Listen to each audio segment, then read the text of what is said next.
All right, shalom, shalom. First and foremost, we like to give all honor, praise, and glory unto Yahweh, Ba'ashem Yahushai, Ba'ashem Rakakadash. Double honors to the elders and apostles of Great Millstone who rule well. Peace and salutations to the elect scattered abroad. All right, this is the GMS Plaintables camp, all right, in Delaware, and we're gonna get straight into it. So, you got the precept? Yep, God. So this is 1 Peter chapter 5 and 8. It says, "Be sober, be vigilant, because your adversary the devil, as a roaring lion, walketh about, seeking whom he may devour." Yeah, be sober and be vigilant, man. All right, because why? All right, we know that Esau, that's who was talking about, the devil, which Esau, he has different names, all right, in the scriptures. All right, he's also known as the wicked. All right, he's also known as the red dragon. All right, you know, Satan, you know, the spiritual counterpart, the physical counterpart of the demon Satan. All right, so what is Esau doing? He's coming with that great wrath, and what are we doing? We're being sober and vigilant, man. All right, we're waiting for the day he pushes what? You know, that MOTB, all right, which is known as the RFID C-hip.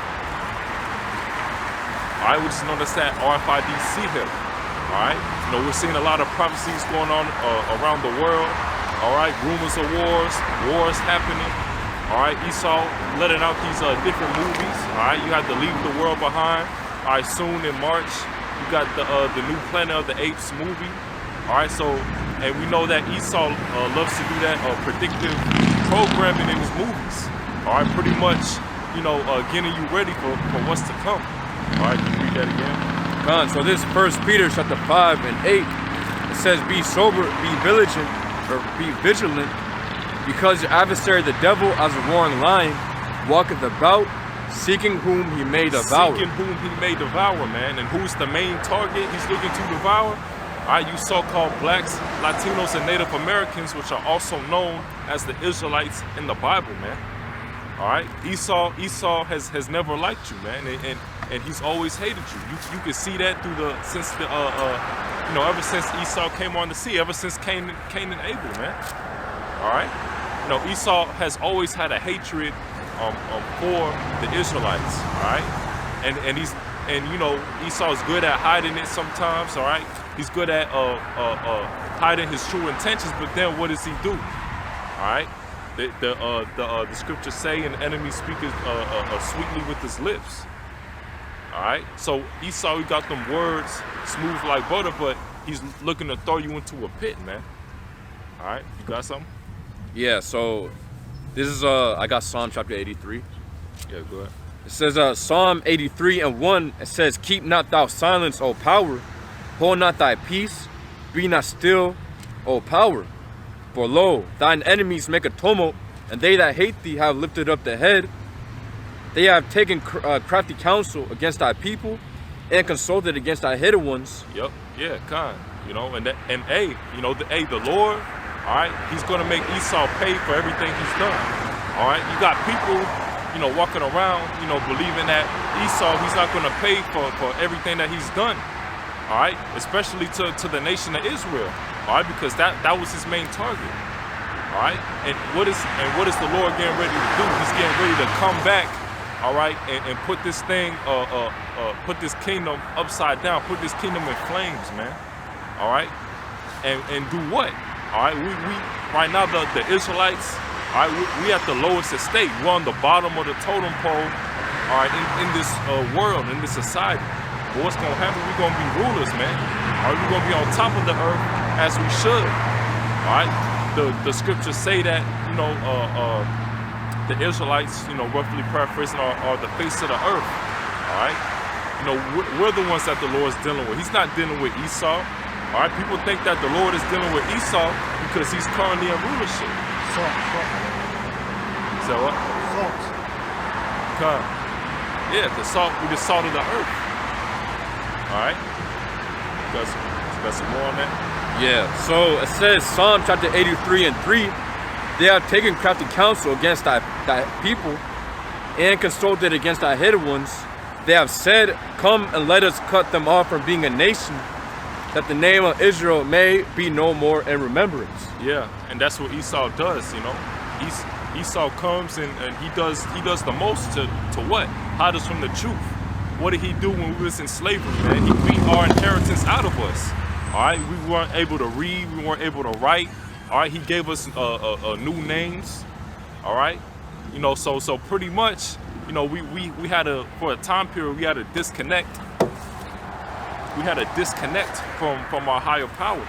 All right, but the Lord made into a way that, you know, we will come back. We'll remember ourselves in due time, man. All right, you know, it's gonna be a time where we're gonna remember ourselves, remember who we are. You know, why we are in this situation, why we under slavery under the Edomites, all right? Why Esau is in rulership, all right? And we know, you know, we under the curses, and why we under the curses is because we went off, man, all right? And it was already prophesied in the book of Deuteronomy 28, you know, the curses that would happen, you know, if we were to go off and worship false idols, all right? Go in a way contrary to Yahweh Bashem Yahushua. Yeah, and get it real quick, just jumping real quick to Exodus chapter 1 and 8. It says, "Now there arose up a new king over Egypt, which knew not Joseph. And he said unto his people, Behold, the people of the children of Israel are more and mightier than we. Come, let us deal wisely with them, lest they multiply. And it come to pass that when there falleth out any war, they join also unto our enemies, fight against us, and so get them up out of their land." Yeah, so exactly. So today we already know, you know, Esau's is the same exact mindset as, you know, basically the ancient Egyptians had, you know, back in ancient Egypt. They basically saw, you know, how the Israelites were multiplying, you know, more than them, so they wanted to deal wisely, you know, with the Israelites, so the population, you know, didn't exceed their population. So Esau is doing the same thing, you know. That's why he's you know, working so hard, you know, with Planned Parenthood. You know, he basically directs down to our people. Yeah, Esau, he puts us in hoods, ghettos. All right, puts drugs on the streets, guns on the streets.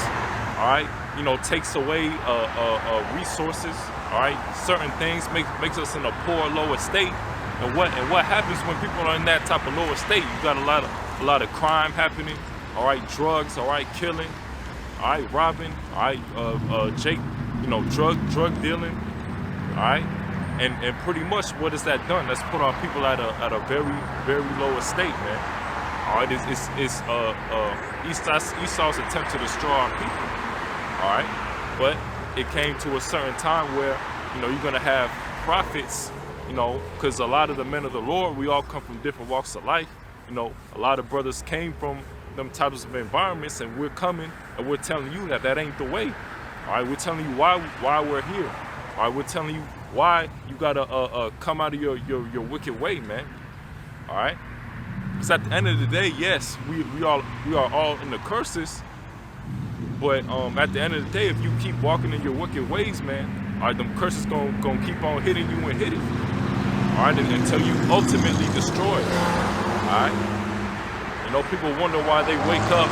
You know, Jake is always getting judged. Jake always getting shot. Jake always have an accident happening. All right, something always happening to Jake. It's because we at that lower state. It's because we went away from the Heavenly Father. Okay. Yep. This is Isaiah chapter 30 and 20. "And though the Lord give you the bread of adversity and the water of affliction, yet shall not thy teachers be removed into a corner anymore." Yeah, yet shall not thy teachers be removed into a corner anymore. All right, you can see us. All right, we are out in the open. This is a major highway. This is a major highway, man. All right, you know, we're being seen. All right, people are walking past, coming up to the camp. All right, asking what we're here doing. All right, most of the people already know what we're doing. All right, and we're trying to wake our people up. All right, we're taking the blood off of our hands, man. All right, you know, this is you know, this is the least we can do. You know, as servants of the Lord. You know, making our bodies a living sacrifice. All right, coming here day in and day out, man. No matter if it's the blistering heat, no matter if it's the cold, man. All right. You know, this word still got to get pushed, no matter what. All right, through YouTube, all right, lessons, all right, and that's the way the Lord made the truth spread to the four corners of the earth, man. All right, read that again. Kind of says Isaiah chapter 30 and 20, and though the Lord give you the bread of adversity and the water of affliction, yet shall not thy teachers be removed into a corner anymore, but thine eyes shall see thy teachers. Yeah, but thy eyes shall see thy teachers. All right, and that's what we're doing. We're being seen. All right, you got people walking up to the camp, daily. All right, whether it's to they sincerely want to know about what's going on, or they scoffers, or whatever the case may be. All right, we're being seen. All right, you got people honking the horn, the drive-by shalawams and all this. People know what we're doing out here, man. It ain't no secret. All right. So you got something else? Next verse. Oh, good. God, it says Isaiah chapter 30 and 21. It says, and thine eyes shall hear a word behind thee, saying, this is the way, walk ye in it. And when he turn to the right hand, and when he turn to the left. Yeah, and we're telling you the way to go. You got people who think that, we're breaking the scriptures down with our own interpretation, how we think is right, what we think. No, this is the Spirit of the Lord who's going on men. All right, we're not out here on our own accord. The scriptures say that man's goings are of the Lord. All right, we're not out here, putting our own interpretation into this. No, the Lord put the Spirit on certain men to come out and preach. All right, I'm not out here doing this on my own will.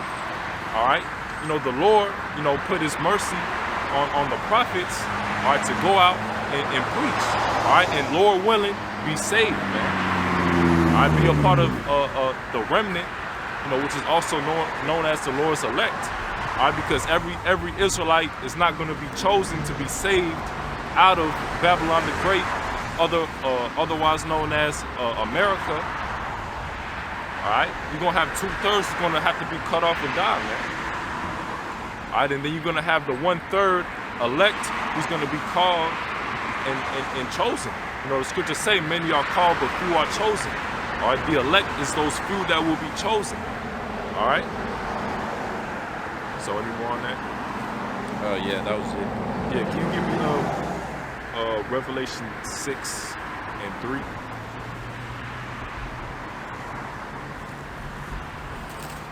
On this Revelation chapter 6 and 3, it says, and when he had opened the second seal, I heard the second beast say, come and see.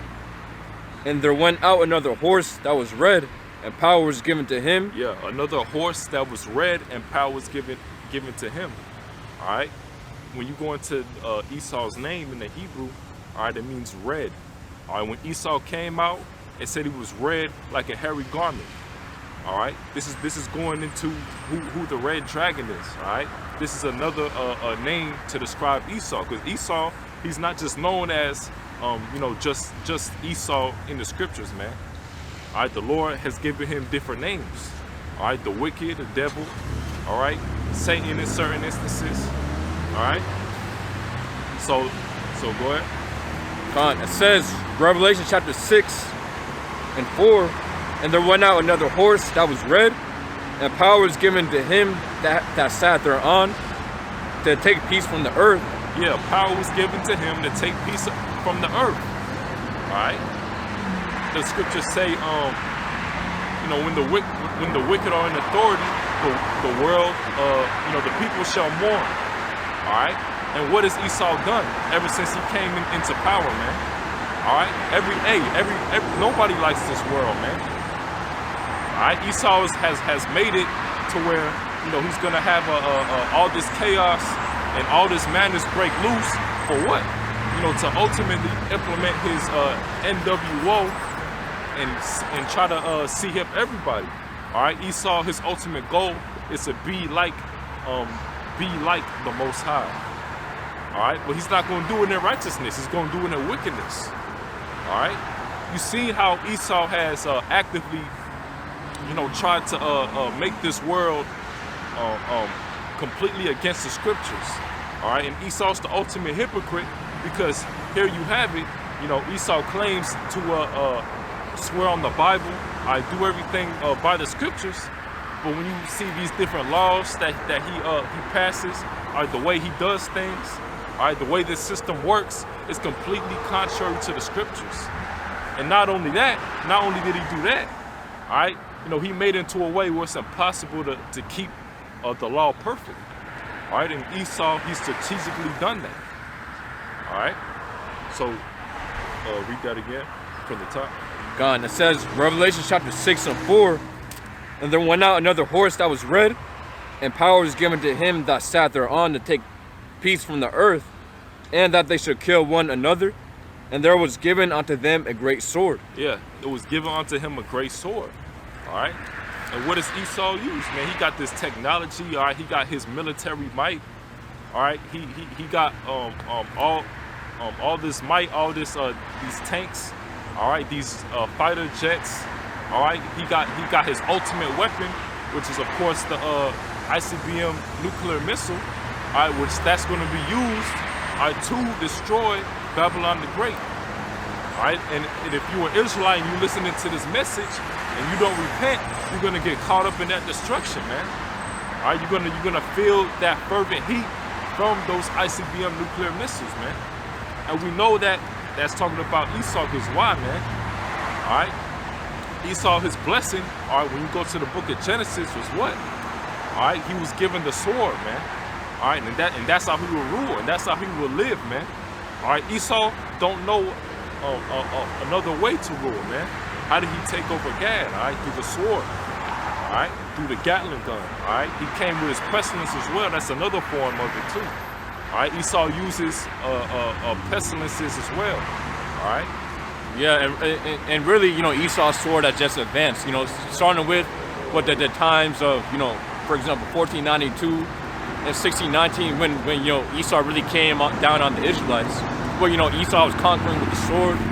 You already know Christopher Columbus, which really his name is Cristobal Colon.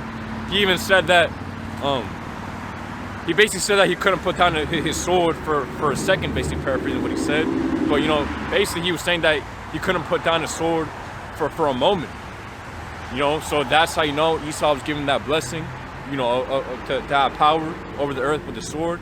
But, you know, really, in these modern day times, Esau's sword has advanced.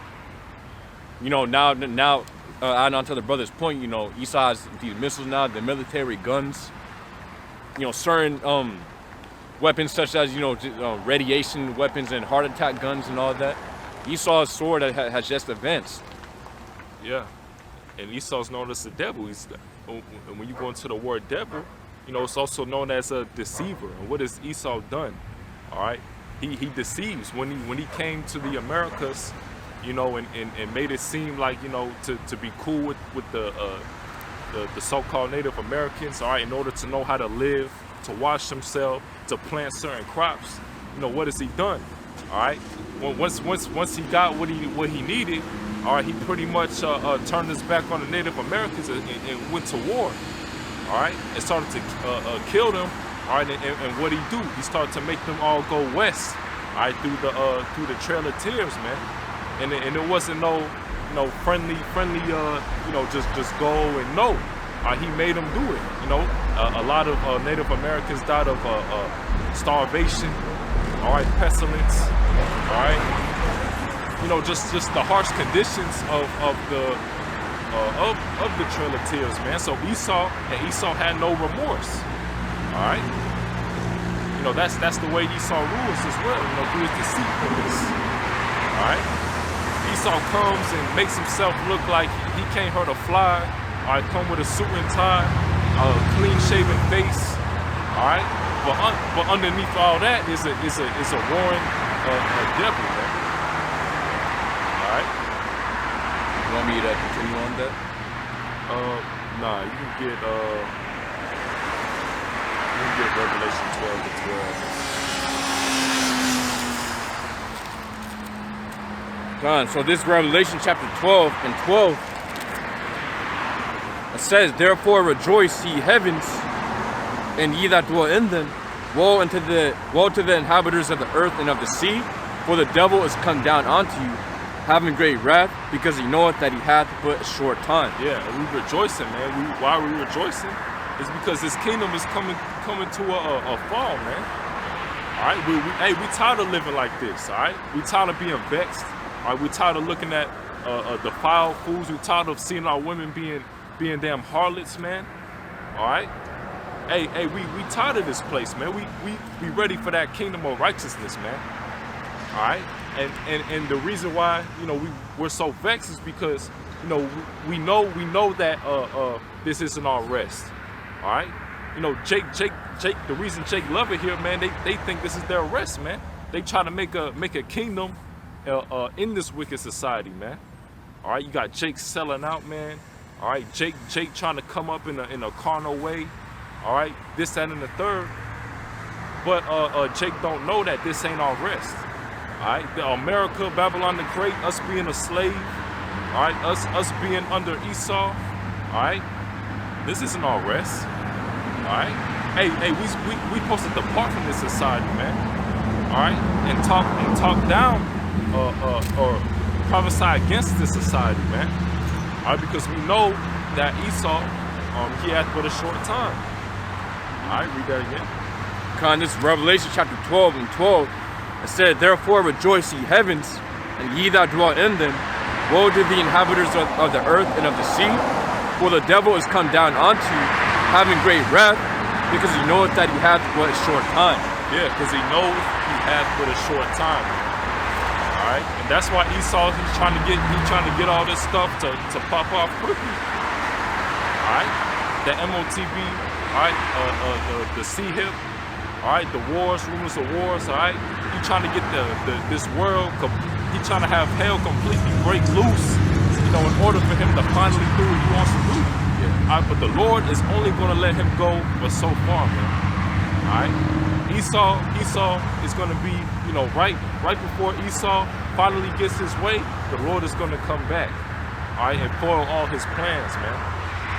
Yeah. And yeah, I wanted to add real quick that Esau knows that he has but a short time. So, as Esau speeds up, basically his agenda and, makes the things that he wants to come to pass, happen, Esau's always going to be sloppy, in those works as well. That's why the scriptures say in 2 Thessalonians chapter 2 how Esau will be revealed. And, one of the reasons why Esau is being revealed is because he's getting sloppy. And of course, the Spirit of the Lord is revealing him. The prophets are out here, teaching the word. Oh yeah, you can get that too. All right, let me go and get that. Yeah, and it's been happening.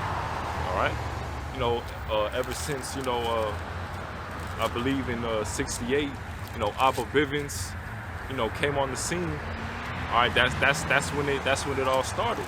But then, you had the wave in 2007 once the truth went on YouTube and the internet, it just exploded. All right, and ever since that, the society just been going downhill and downhill and downhill, ever since. All right, that's how we know we at the end, man. All right, the stuff that's going on in our society today, that wasn't happening, all them years ago, man. All right, Jacob's trouble is gonna be a time like no other. All right, so go ahead, read that. So this is 2 Thessalonians chapter 2 and 1. It says, now we beseech you, brethren, by the coming of our Lord Yahushua Mashiach, and by our gathering together unto him, that ye be not soon shaken in mind, or be troubled, neither by spirit, nor by word, nor by letter, as from us, as that. Yeah, and that's what keeps us going, man.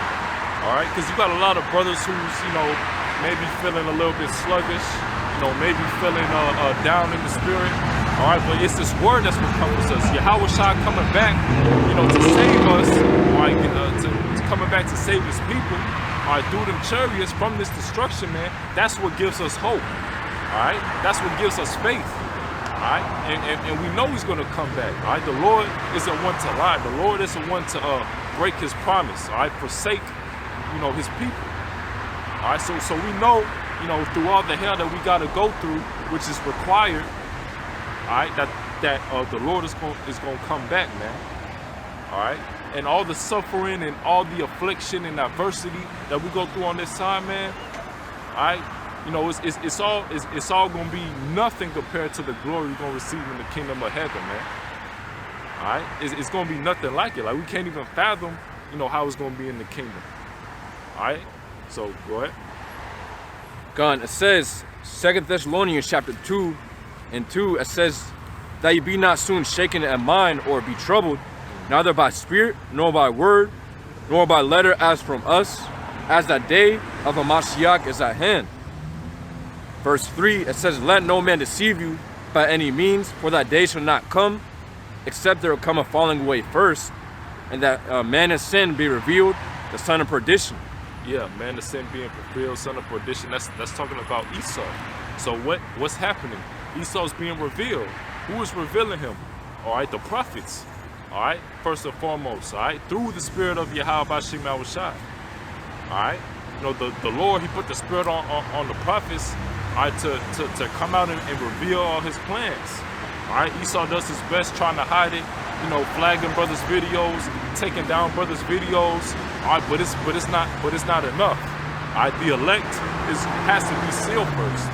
All right, once the elect is sealed, then that's when the doors of repentance is going to be closed. That's when the famine of the word is going to come. All right, because we're not going to be out here on the highways and hedges forever, man. It's going to be a time where we're going to have to be incognito. All right, because why? Because this place is going. Esau's going to bring this great wrath. And right? I want to add real quick. It says in Amos chapter 8 and 11 how the Lord will basically bring a famine of the word. Not a famine, of course, the famine of bread and water is coming too. But the Lord's also going to bring a famine of the word, and that's basically us being pulled back. The prophets being pulled back from teaching His word. And the scriptures prophesy how there's going to be a time of within second Esdras, a time of great confusion. That's really talking about us, basically the prophets not being out there teaching this truth. Yeah, and I was gonna say, and you got to think about it too, because when you under a famine, when you starving, when you thirsty, you're not thinking about anything instead of getting some food, right? Drinking some water, all right? You feeling tired, you feeling sluggish, man. All right, all you want to do is eat, and you're going to do anything you can in order to eat, in order to drink. All right, and the Lord said it's going to be a famine of the word, man. So these people are going to lose their minds trying to look for the prophets, man. All right, they're going to know that us being on the highways and hedges, they're going to know that, oh man, them guys over there, man, they really had the truth. All right, and they're going to be looking for us, man, but we're going to be nowhere to be found. All right, and there's no way. And there's no way they're going to be able to come back, because the Lord, He stretched out His hand, and you chose not to take heed to His word. All right, it's going to be too late. You can't tarry when it comes to this truth, man. All right, because you're going to say, I'll do it tomorrow, I'll do it next week. It's going to turn into a month. It's going to turn into a year, 2 years, 3 years. All right, and you're going to come around one day, and brother's going to tell you like, yo, where you at? You're gonna act like you was in tune all these years. All right, but meanwhile you was being slothful, man. All right, you wasn't doing what you had to do on this side to be a part of the Lord's elect, Lord's will. All right, you wasn't doing that. All right, you was being lazy. All right. So getting real well. Did you want me to get Amos 8 or do you want me to keep it Thessalonians? Finish Thessalonians and then get Amos. It says 2 Thessalonians chapter 2 and 3. It says, let no man deceive you by any means, for that day shall not come, except there come a falling away first, and that man of sin be revealed, the son of perdition. Yeah, by the way, the falling away represents us falling from our heritage.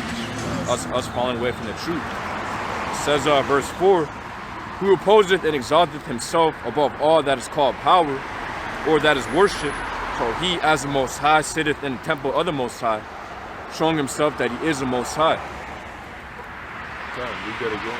It says 2 Thessalonians chapter 2 and 4, who opposeth and exalteth himself above all that is called power, or that is worship. So he, as the Most High, sitteth in the temple of the Most High, showing himself that he is the Most High. Yeah, the Lord, he's gonna make himself known. He's gonna make himself known, man.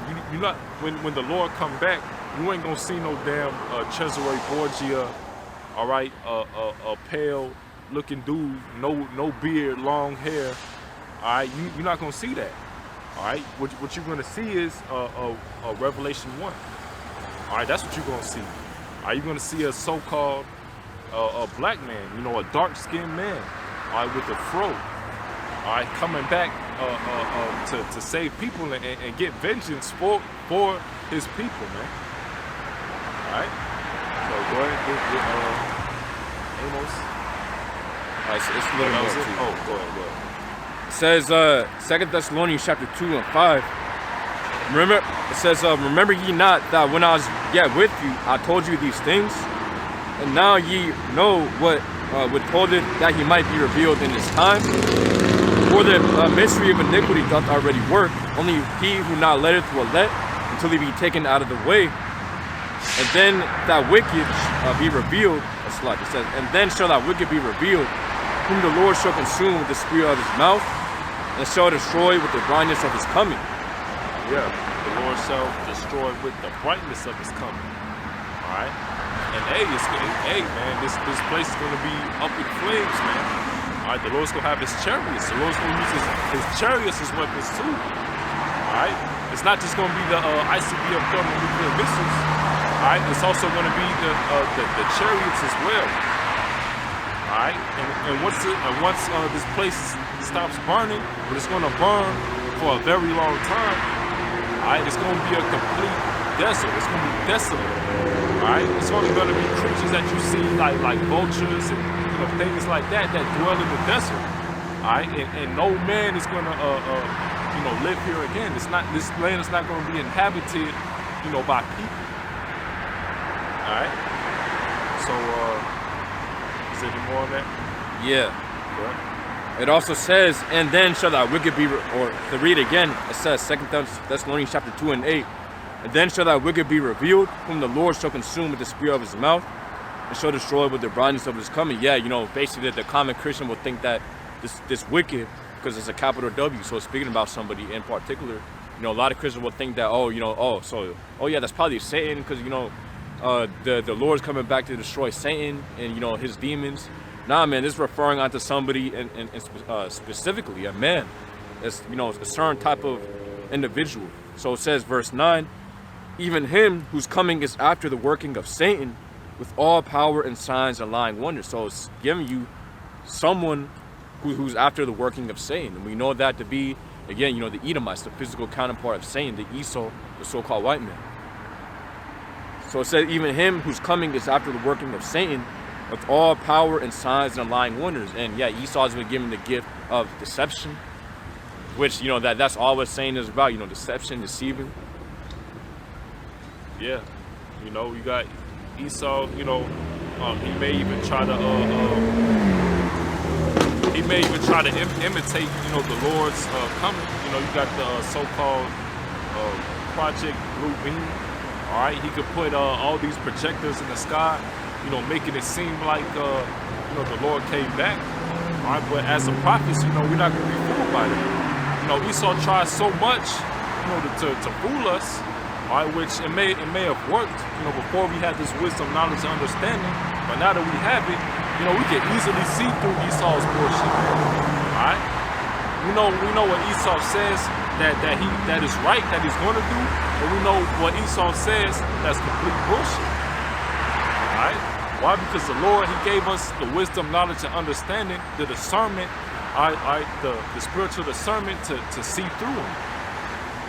All right. Yeah. So it said, even him whose coming is after the working of Satan, with all power, signs, and lying wonders. Yeah, so we already know that the big deception that Esau is going to come with is going to be that mark of the beast that's spoken about in Revelation chapter 13 and 16. We already know Esau's, again, he's going to try his best in order to make everybody take it. You know, first he can start with these, you know, basically showing you the many features and things that this mark of the beast can do, which, by the way, is the RFID implant. Esau's going to show you many things. Oh yeah, you know, you can control your car, you know, with just your hand or whatever. And, you know, many other things Esau's going to come with. But ultimately, he's going to make it where you won't be able to buy or sell within the society. Yeah, because what Esau does, he puts on the front, like, you know, it got all this benefits, you know, very convenient. All right, you know, just a size of the grain of rice. It'll have all your information, your social security, medical records, you know, everything, job history, you know, everything that someone we need to know about you is just gonna be in this one chip. You know, all you gotta do is, you know, wave your hand and boom, you can purchase this. Wave your hand, you can enter this building. All right, wave your hand, all right, you can get these chips from a vending machine. All right. You know, Esau, he's gonna make it look so good. He's gonna try to make it look like, you know, you'll be dumb if you pass it up. All right, when in reality, you know, you'll be dumb if you take it. All right, because once you take it, it's over, man. All right, it's no more repentance of sins after you do that, man. All right? There's no more repentance after you do that, man. All right? Yeah, and I want to add, we already know what you got Elon Musk, you know, pushing this Neuralink. So, you know, it's probably going to come to a point where, oh yeah, so for you fellow Tesla owners, you know, if you have that Neuralink, you know, if you ever happen to lose your Tesla, you know, you can instantly connect with your Tesla, you know, with your mind, and then, you know, some other shit like that. And, you know, just many other things, man. We already know Esau's going to go real heavy within these commercials. You know, you got some of these YouTube technology reviewers, you know, that you know, like to review technology. You know, we know some of them to be a part of, you know, within the group, so to speak. So Esau's gonna go full hard and heavy, you know, using the celebrities and stuff to push the MOTB, the mark. So it says, 2 Thessalonians chapter 2 and 10, and with all deceivableness and of unrighteousness in them that perish, because they receive not the love of the truth, that they might be saved. Yeah, and of course, a lot of our people, we direct this word onto our people, you know, the Israelites, so-called Negroes, Native Americans, Latinos, and we understand that there has been a scattering, so you're going to have our people, you know, come in the appearance of these other nations, according to Deuteronomy chapter 28 and 64. So we direct this word onto our people so that they repent.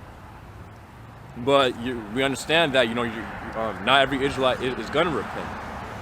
So it says, because they receive not the love of the truth, that they might be saved. Yeah, so you have a lot of Israelites that are going to reject this truth. And ultimately, that will lead to them not being saved and receiving salvation and protection within these, you know, times that we're in right now. It says, verse 11, and for this cause the Most High shall send them strong delusion, that they shall believe a lie. To read that again, it says 2 Thessalonians chapter 2 and 11, and for this cause the Most High shall send them strong delusion, that they shall believe a lie.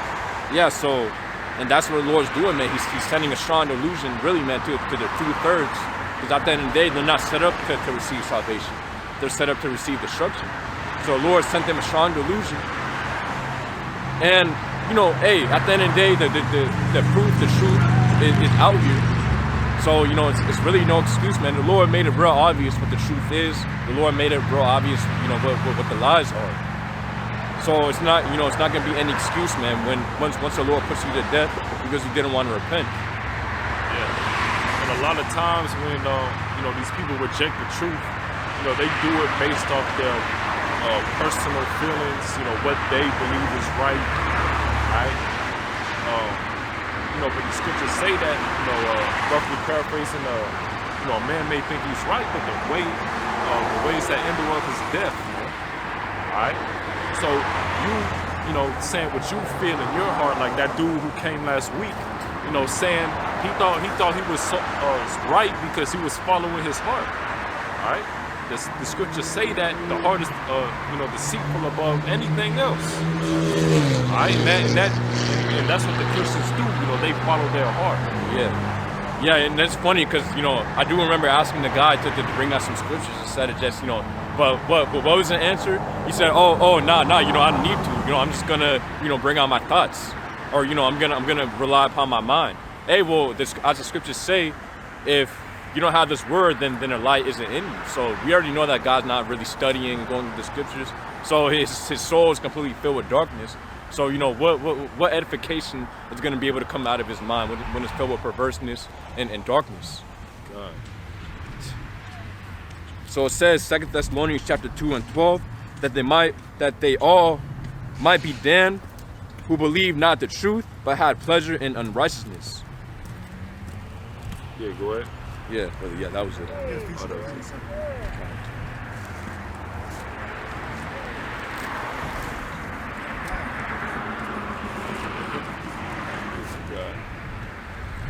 Ephesians 3:7.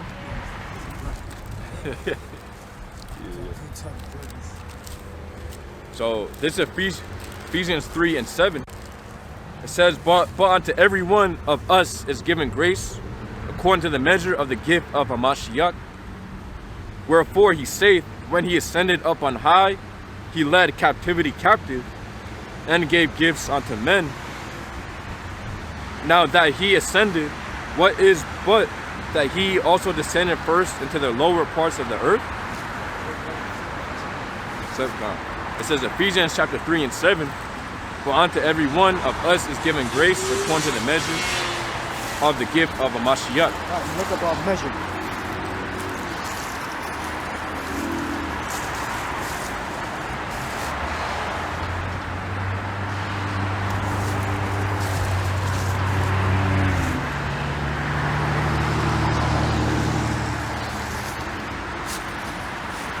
So the Greek word for measure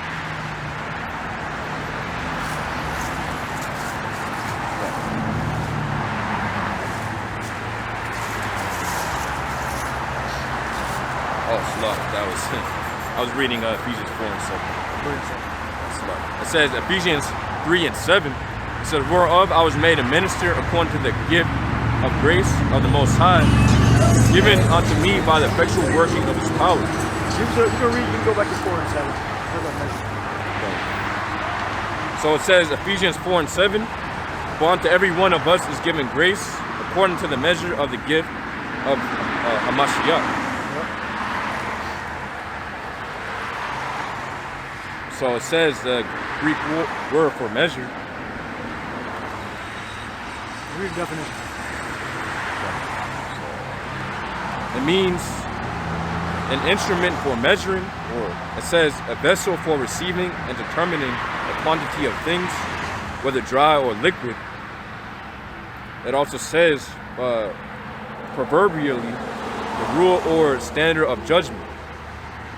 Also says determine extent, portion measured of.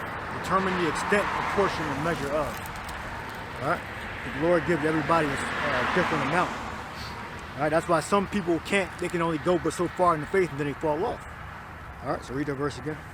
God, it says Ephesians chapter 4:7, but unto every one of us is given grace according to the measure of the gift of a Mashiach. Yeah. So you wonder why certain guys can't get the reincarnation. They don't understand that. You have certain guys that can't believe that what the Lord's name is, Yahweh and Yahweh Shai, Father and the Son. They'll say Yeshua or something else because they weren't given the right enough. It goes back to the oil parable also in the book of Matthew. Read that verse again, and then go to the 3rd chapter. God, it says Ephesians chapter 4:7, but unto every one of us is given grace according to the measure of the gift of a Mashiach. According to the measure. So all of us are given a certain amount of grace. But you have to just have enough to get all understanding scriptures to lead you to salvation. But if you don't believe in the Lord, the name of the Lord, and the breakdowns, the way we break them down, the Lord didn't give you the correct amount to save you. He only gave you a certain amount, and then you're gonna fall off. It also goes back to the parable of some received seed by the wayside, or stony ground. They didn't get everything. They only received certain portions. Like you got IUIC, different groups, IUCK. John felt the truth. That's a demonic statement to make. You got to have your underling come back and clean it up for you. They didn't receive the proper amount. Huh? Yeah, I wanted to add, also the scriptures speak about the grain having the faith as a grain of mustard seed. So what the basically that goes into. Well, it's gonna grow. Yeah, basically it's gonna grow, and then your faith is gonna completely, egg. It's basically gonna become 100-fold, when you first came to the truth. But because you got to have more faith, because like demonic, attacks and thoughts on your head. As you get farther along in the faith, you're going to come under more spiritual attacks. So you got to be rooted and grounded completely. And your faith got to increase. You go to the third chapter, not the third chapter. I meant to bring up the third chapter first, but you started reading before, so go to the third chapter. That'll fine. Go ahead. 3 and 7. God, it says Ephesians 3 and 7, whereof I was made a minister according to the gift of the grace of the Most High, given unto me by the effectual working of His power. Read that again. God, it says Ephesians chapter 3 and 7, whereof I was made a minister according to the gift of the grace of the Most High, given unto me by the effectual working of His power. Right. So it's a gift. All right. Grace is a gift. Faith is a gift. So we receive the knowledge as a gift. So the scripture says, freely as you receive, freely give, if I'm paraphrasing. All right, so we receive the work. And we could be dumb idiots in the world, still running out the name brand clothes and trying to get multi-million-dollar businesses, But we understand the knowledge of truth. We understand it's an end to this kingdom. All right, when you try to explain something to somebody in the world and they don't get it, it's like, just be grateful that you received the free gift, and be grateful you're not an idiot like them. And it's not their fault. They're being led by another spirit. All right? Now, just because it ain't their fault don't mean they ain't going to pay. All right, they're still going to die in the hellfire if they're still here in Babylon, America. All right?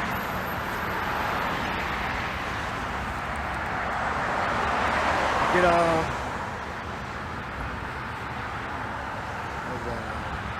Romans 5, 15, 5 and 15. It says Romans chapter 5 and 15, but not as the offense, so also is a free gift. For if through the offense of many, or it says of one many,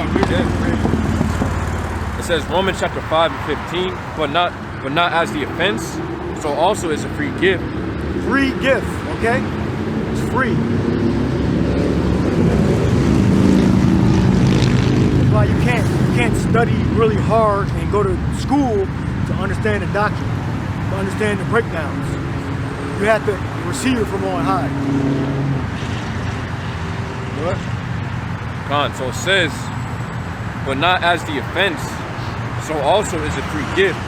For through the offense of one many be dead.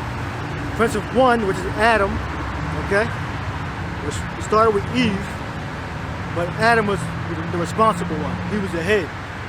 All right? So the death came, started through the woman, then ultimately went on to Adam. All right, which Adam in the reincarnation is Yahweh Shai. All right? Read it again. It says Romans chapter 5 and 15, but not as the offense, so also is the free gift. For through the offense of one many be dead, much more the grace of the Most High, and the gift by grace, which is by one man. Gift by grace. Okay, so we receive this word by grace, not by logic. Okay?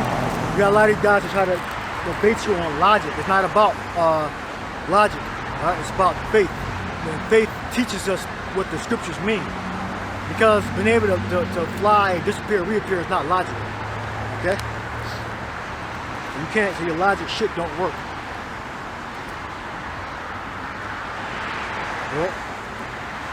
It says, and the gift by grace, which is by one man, Yahushua Mashiach hath abounded unto many. Yeah, so we received grace because of Yahushua gave us grace. His spirit. Give me where it says Revelation, sup with thee. Sup. Read that verse again. It says Romans chapter 5 and 15, but not as the offense, so also is the free gift. For through the offense of one many be dead, much more the grace of the Most High and the gift by grace, which is by one man, Yahushua Mashiach hath abounded unto many. Hath abounded unto many. Not every single person on earth, to many. Okay? Meaning the Israelites, all right, of the elect. Yeah. All right, and then you have the rest of the Israelites going to come back in after the elected get raised up. Some of them are going to die here in Babylon. The rest may die overseas, or something else may happen. But definitely, if you're in America, you're going to get put to death if you're not at the elect. You got it? Yeah, read it. This is the book of Revelation 3 and 20. It says, behold, I stand at the door and knock. If any man hear my voice and open the door, I will come into him and will sup with him and he with me. Sup, meaning feed.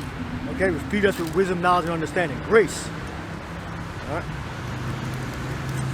Get Ephesians 2 and 5. Read it again.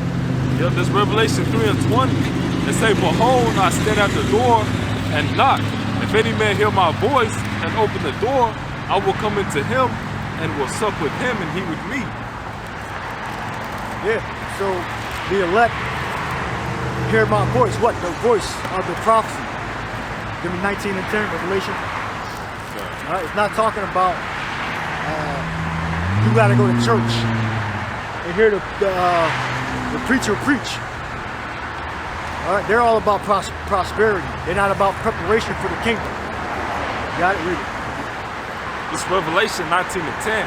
It says, and I fell at his feet to worship him. And he said unto me, see thou doing not. I am thy fellow servant and of thy brethren that have the testimony of Yahushua. Worship Yahweh, for the testimony of Yahushua, the spirit of prophecy. All right, the testimony of Yahushua is the spirit of prophecy. All right, so the church should be teaching you about prophecy. All right, look up testimony. Mark Kudus. Look it up in a minute. So that's how you know that the church don't have the Christian, Baptist, Catholic Church don't have to, because they're not preparing you for prophecy. They leave things open-ended. All right, like the most important thing they leave open-ended. All right? Got it? Yep, that word is marturia. Marturia. Right. It says testifying. Marturia. Okay, yeah. Marturia, yeah. It says the office committed to the prophets of testifying concerning future events. What one testifies testimony before a judge. Yeah, that's perfect. Or a witness, a record that goes back and deeper into the word. Goes like go into the word. Like record or something like that. The root. Witness. Yeah. They might say it in there too. So, yeah. Martus, a witness. Yeah. Yeah, a legal sense, historical sense, one who is a spectator of anything. A witness, which is a witness. So you're seeing something.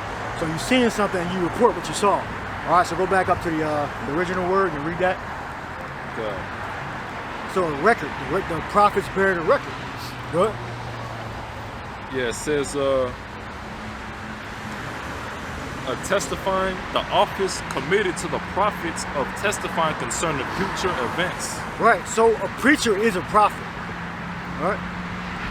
And the churches, the Christian churches, the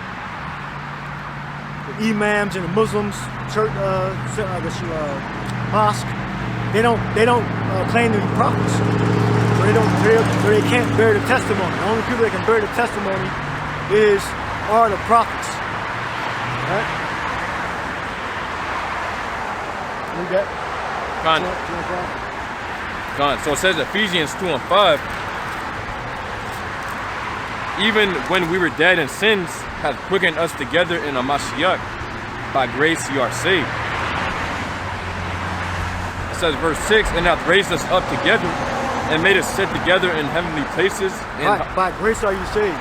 All right? And we had the knowledge. Yahushua said that the kingdom of heaven is within you. Meaning that the Israelites are the kingdom of heaven. All right? What? Con says, verse 6, and hath raised us up together and made us sit together in heavenly places in Hamashiach Yahushua. Verse 7. Yeah, the Israelites are going to inherit in the kingdom. Right? What? It says that in the ages to come, he might show the exceeding riches of his grace and his kindness towards us through Hamashiach Yahushua. Get Job. Terror shall make him afraid. Just had it. What, 20?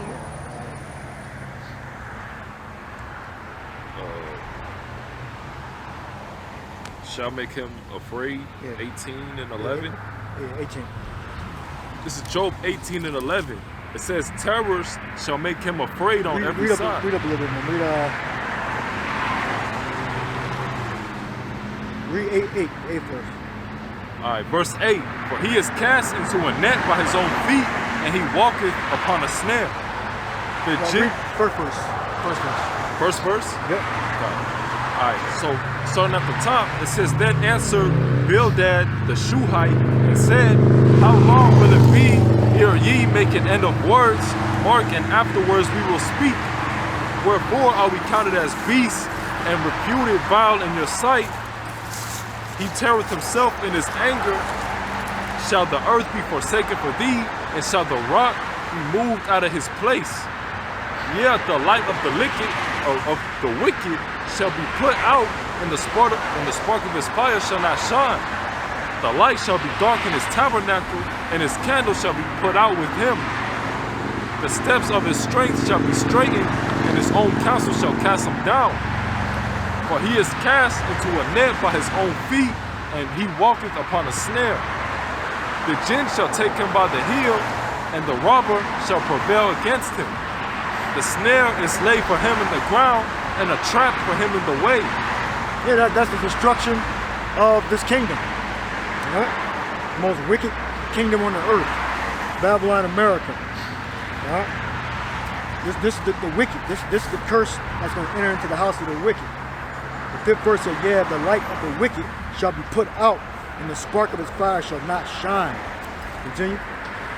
Verse 11, it says, terror shall make him afraid on every side, and shall drive him to his feet. Yeah, terror. Look up terror. Terrors. Because it's the end of this kingdom. Don't get too comfortable, still go to work, get your business together, but understand that there's the end to this kingdom. All right, the scripture says, give me neither riches nor poverty. All right, and in Proverbs. All right? You want terrors, right? Terrors, yeah. Terrors, all right. Balaha, it says, terror, destruction, calamity, dreadful event. Calamity. Dreadful events, all right? So you're going to have explosions, fires, all right? Buildings blowing up, mass murder, and then ultimately the total destruction of America, Babylon. But Yep. That was 12 it. verse. Oh, 12 verses. Yeah. And for the 12th verse, it says, his strength shall be hunger bitten, and destruction shall be ready at his side. Yes, meaning you ain't going to have the strength, you're going to be moving slow. You're not going to have the equipment to defeat your enemy when you go to war. Right? You're going to be weak. Good? Yep. Verse 13, it says, it shall devour the strength of his skin, even the firstborn of death shall devour his strength. Yeah, God is shot, good. His confidence shall be rooted out of his tabernacle, and it shall bring him to the king of terrors. Yep, Yahweh Shai. Again. Alright. Well, it's Yahweh, and then Yahweh Shai can be dispatched by the Father. Alright? Good. Verse 15, it shall dwell in his tabernacle, because it is none of his, brimstone shall be scattered upon his habitation. Alright, that's how we know it's talking about Great Babylon. Fire and brimstone. Alright? Because there's only going to be one place that's going to fire and brimstone are going to come down and completely destroy the whole land. All right, that's one place, that's one country, that's one nation of people. All right, that's Esau. Esau's going to be ruling that kingdom in the last days. But it tells you what, Esau is the end of the world, and Jacob is the beginning of it that followed it. All right. What? Verse 16, it says, his roots shall be dried up beneath, and above shall his branch be cut off. His remembrance shall perish from the earth, and he shall have no name in the street. So you can make this chapter up with any chapter that's referring to Esau's destruction of Babylon. All right. Go ahead. Yep. It says, he shall be driven from light into darkness and chased out of the world. Yeah, whenever the scriptures talk about the wicked and how they're not going to prosper, all right, how the wicked is going to be given to the burning flame, the rest of the beast given to the burning flame. All right. This 18th chapter mates up with scriptures like that. All right. And in Revelation 18. Yeah, go ahead. Verse 19, it says, he shall neither have son nor nephew among his people, nor any remaining in his dwellings. Yeah, well, book of Obadiah. All right, the book of Obadiah.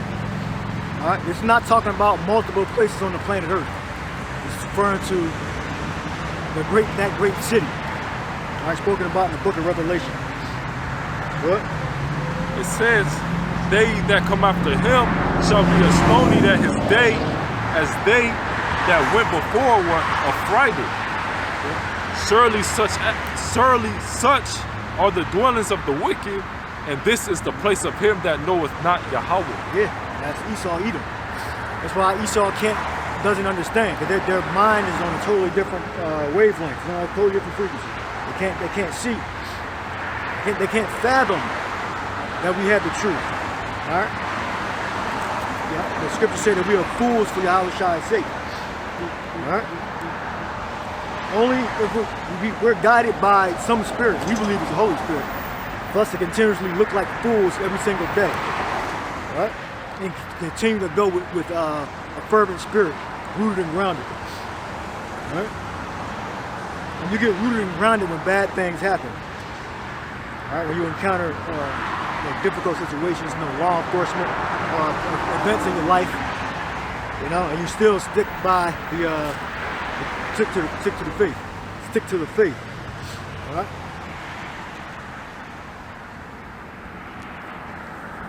Yeah, here's something you want to bring up?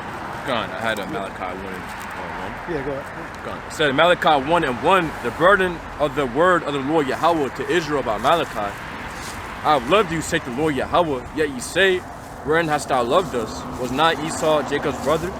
Saith the Lord Yahweh, yet I loved Jacob. And I hated Esau. Yeah, and I hated Esau, okay? Esau is Edom. You go to Genesis 36 chapter, it breaks down Esau to you. His progeny. All right, look up Amalek, and then read the definition. It tells you his progeny. All right? I'm not just talking about one man.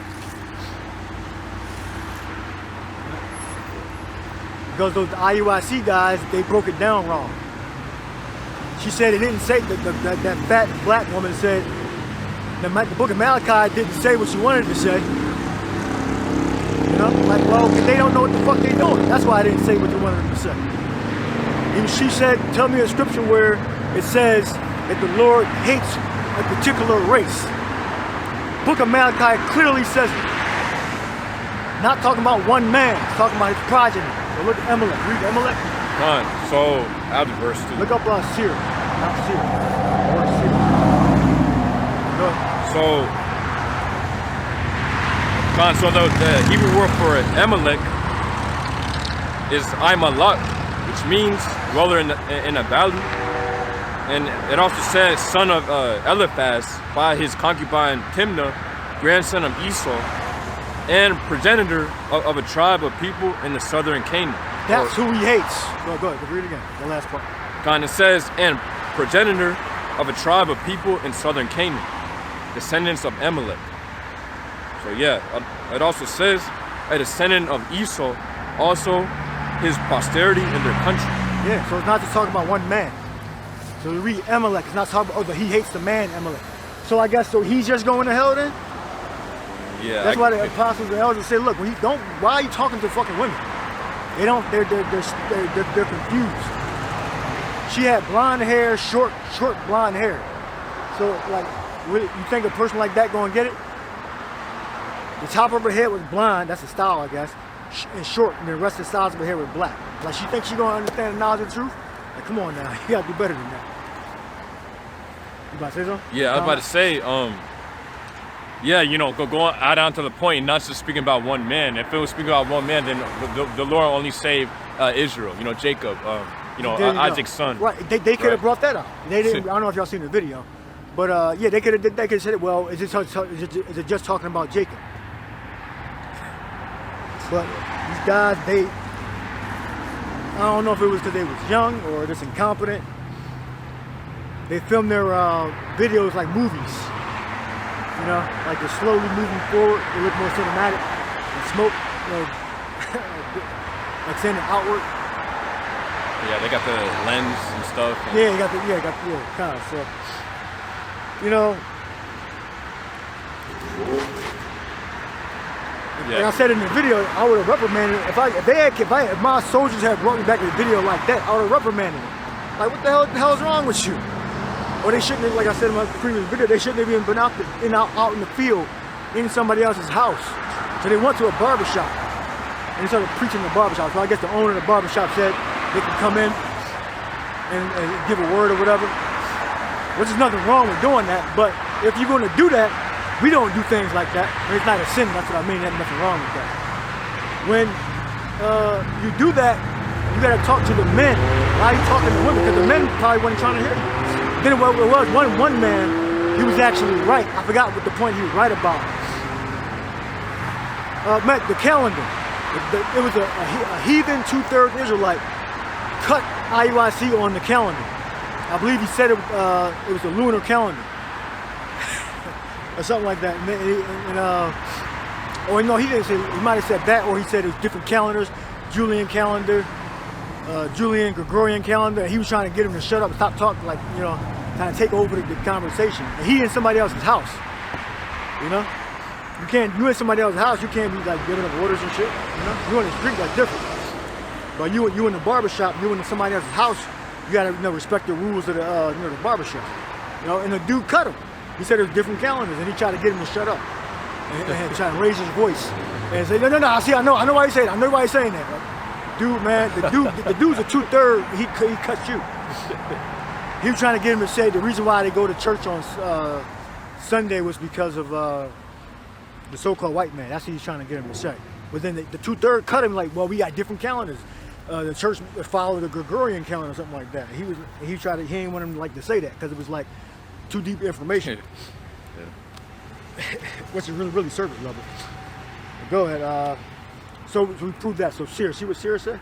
Seir? Yeah, so Seir in the Hebrew, Shayara, it says, patriarch of the Horites, the inhabitants of Edom before the descendants of Esau, the Edomites, the land of Edom. Yeah, so Esau mixed with the Horites. I believe they were Canaanites, if I'm not mistaken. Right? And his children all came out albino, right? Because he took wives of the Canaanites, which he wasn't supposed to do, right? So the Horites dwelled there. So Esau went over there and took over that land. So Esau was rich in cattle. And I think he had three wives. They were all Hamites. Well, that's why the black women and the Puerto Rico, mainly the Israelite women. I know for a fact, you know, Issachar, Judah, Ephraim, they kind of want to simulate the white woman. Right? And you look up the history of Jacob, Esau Yeah, he does like darker skinned women. All right? That's an example of it. Esau getting with the Canaanite. The Canaanites are not Israelites. All right?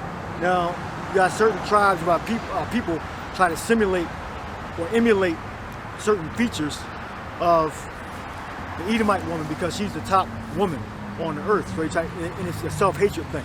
Whether it's the weave, it's the different color eye contacts. How your law, Lucifer. You're going into the point how basically, you know, the Edomites are in power right now. You know, so they're set up above everybody. Right, but the Lord has has a curse on the women of Israel. All right, well, it tells you that in with Isaiah the 3rd chapter. That's the daughters of Zion. But all the women of our nation, especially the ones that grew up in America,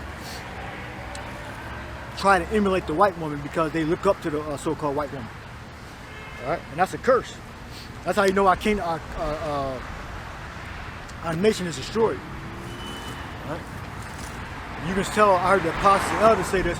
Say you can tell a lot about a nation, or you can tell that a nation's conquered is how you see how their women behave. All right? The state of their women. That's how you know a nation is conquered. All right, and our nation was conquered by Esau. All right, and over the generations, we've adopted the customs of the Edomites, the so-called white men. All right? This is why Revelation 18 gonna happen. Job 18 gonna happen. Esau, his whole way of life is gonna be totally put out of existence. All right? You read in Job that the light of the wicked shall be put out. It says, 18:5, yeah, the light of the wicked shall be put out, and the spark of his fire shall not shine. The light shall be dark in his tabernacle, and the candle shall be put out with him. All right? So yeah, his nation's going to be completely destroyed, but everything that he wrought around the world, his whole World Trade Organization, all his organizations, his disease organizations, all right? His customs, they're all going to be put out. So they're not going to stay, so our people are not going to stay on them that smote us. The leadership is going to be Yahweh Shai and the men of Israel. All right? It's not going to be, you ain't going to have an Edomite as a character that's going to be set up, that's going to be as a figurehead to emulate. All right? There's a mourner. Yeah. It says seer means hairy or shaggy. Yeah. It says the land of Edom, south of Dead Sea, a mountain range in Edom extending from the Dead Sea to the Atlantic Gulf. Okay. Apparently also called Mount Seir, and extending most of the distance of the mountain range itself. A mountain in northern Judah lying westward from Kirjath Jearim. Strong's definitions says Seir, a mountain of Idumea and its aboriginal occupants. Yeah. But, Yeah, so Esau, he had, soldiers under him. All right? But he took over that land. But that was his blessing. The Lord wanted him to have the land of Edom. I believe there was an account where Esau marched on Jacob with 400 men. That's how he took over where the Horites were inhabiting, which is today we call the land of Edom, south of Judah. Right? That's his blessing. He takes over lands. The dwelling shall be the fatness of the earth. All right? Because you had kings that were already dwelling in Seir, all right? In Mount Seir. Now, how did Esau take that land over? He took it over with soldiers. Right? And he made marriages with the people that was inhabiting the land. All right? So that's his blessing. That's Esau's blessing to conquer. All right? That was it? Pretty much it? No, that was pretty much it. oh yeah, that was it. Yeah, no, appreciate it. Look at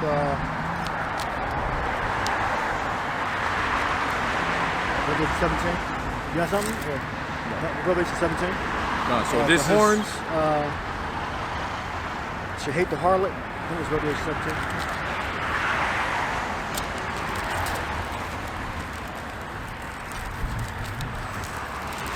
So this is Revelation chapter 17. Should hate the whore. Revelation chapter 17 and 1, and there came, it says, and there came one of the seven angels which had the seven vials, and talked with me, saying unto me, Come hither, I will show unto thee the judgment of the great whore that sitteth upon many waters, with whom the kings of the earth have committed fornication, and the inhabitants of the earth have been made drunk with the wine of her fornication. It says, continue. Now get where it says that he shall hate the whore. Is that in 18th chapter? He shall hate the whore. Oh, it's verse 16. 16. So, Okay, yeah. gone. It says to start at verse 15, or Revelation chapter 17 and 15, and he saith unto me, The waters which thou sawest, where the whore sitteth, are peoples and multitudes and nations and tongues.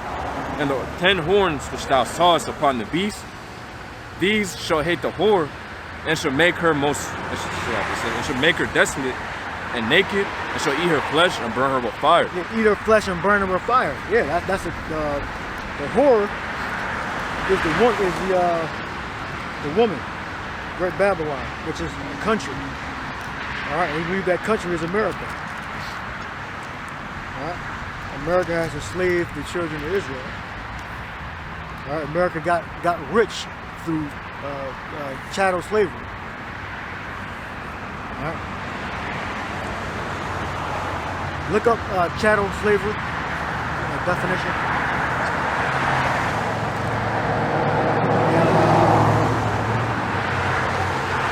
Go ahead, continue to read. So it says, Revelation chapter 17 and 8 or 17, For the Most High put in their hearts to fulfill his will and to agree and to give their kingdom unto the beast until the words of the Most High shall be fulfilled. Yeah, I mean, give their allegiance, all right, to create that organization, North Atlantic Treaty Organization and the EU. And notice all the world wars are all started by Edomite, Caucasian people. All the world wars are started by Caucasians. Right? It's not a coincidence.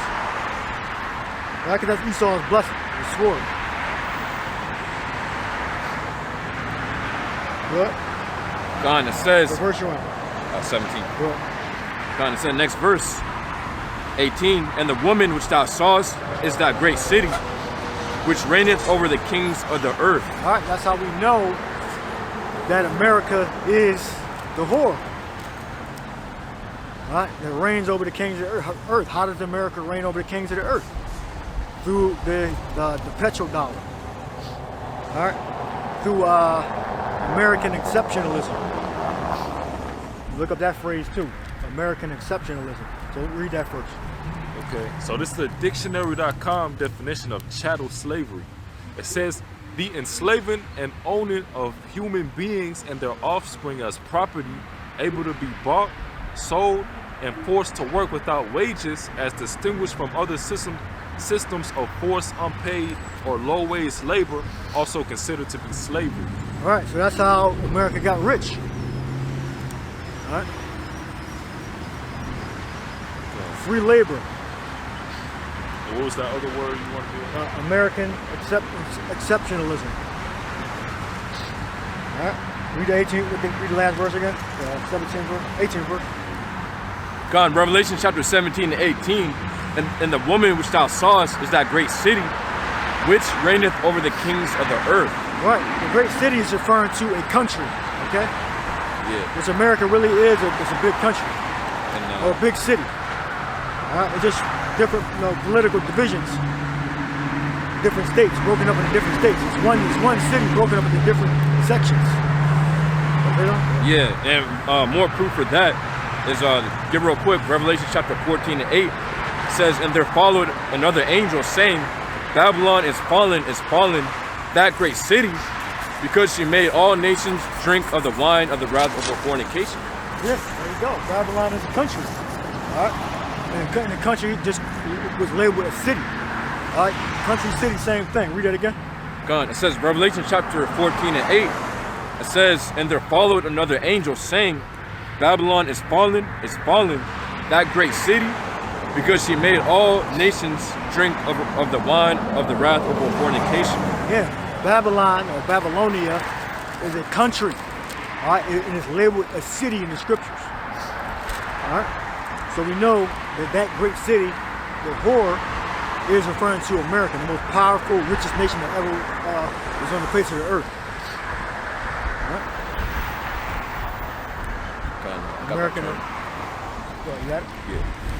Gone. It says American exceptionalism, meaning the belief that the United States is either distinctive, unique, exemplary compared to other nations.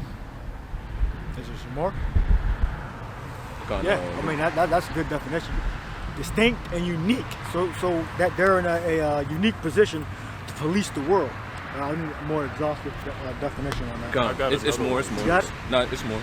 Oh, I'm just saying I got a different source. What you got? This is from Britannica.com. It says American exceptionalism is the idea that the United States of America is a unique and even morally superior country for historical, ideological, or religious reasons. Yeah, read it again. It says the idea that the United States of America is a unique and even morally superior country for historical, ideological, or religious reasons. Yeah. So that means they agree with slavery, the chattel slavery. All right. That means if they bomb somebody, which is murder, they don't go to jail. Remember, if you or I kill somebody, that's murder. We get trial for murder. But if through American exceptionalism, moral superiority, they can commit murder and nothing happens to them. It says because sentence against an evil work is not executed speedily, they believe they can continue doing what the fuck they want to do. All right? You got another one? Yeah. Gone. So it says, going into more of the definition, it says proponents argue that the values, political system, and historical development of the U.S. are unique in human history, often with the implication that it is both destined and entitled to play a distinct and positive role on the world stage. Yeah, there you go. This is why we know that great city decked in purple and scarlet. Find that precept. That in 17 you were reading? She was arrayed, the woman was arrayed. Yeah, yep, 17th chapter. Start the 4th verse. So this is Revelation chapter 17 of 4, and the woman was, like it says, and the woman was arrayed in purple and scarlet color, and decked with gold and precious stones and pearls, having a golden cup in her hand full of abominations and filthiness of her fornication. That's American exceptionalism. All the definitions were valid and good. So that can only be talking about America. And it's unique. America is unique, so that is true. Moral superiority. All right? That's why they're able to get away with so many demonic acts. They can bomb a country to hell, and then the country will turn into a damn terrorist state. And they just walk away like nothing happened. Like they did with Libya. Like they just destroyed the army, the navy, and then left. The country want the hell because they have American exceptionalism, moral superiority. All right, they can only be talking about America.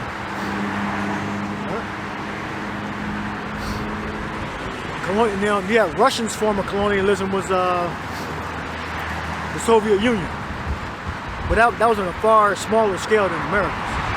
You got certain places in Asia and Europe that speak Russian and dialects of Russian. You got multitudes of people that speak English. The very language of flight is English. That's a language of flight. Right? Yeah. So you can't be talking about Russian. That's referring to America. The two major powers on Earth, or three you could say, would be China, Russia, and America. Out of the three, who's the most powerful? America is. They had the most influence through American exceptionalism. All our manufacturing has been sent overseas to China and India. Right? Yeah. And you know, I want to add on real quick. Wait, we already know that the American philosophy is pushed upon the world. So, you know, whenever other countries are basically, you know, it comes on the news, for example, of these other countries resisting, you know, the homo and the alphabet lifestyle. You know, you literally have American people coming on comment boards, oh, you know, that's not right, you know, or whatever. I mean, at the end of the day, you know, every country has its own culture and its own religion. So again, that goes in the point that, you know, American exceptionalism, where literally, you know, everybody within this land thinks that the American way is the way. The best way. The the best way. Democracy. They hate our freedom. That's why they attack this. They shoot shit like that. No, they hate you. They don't hate your damn freedom. They hate you because you want throughout the world imposing your policies on them and their neighbors. And it's altering the way their people think. And they know, like the 6-Day War. You read about Obadiah. Did Obadiah the first time?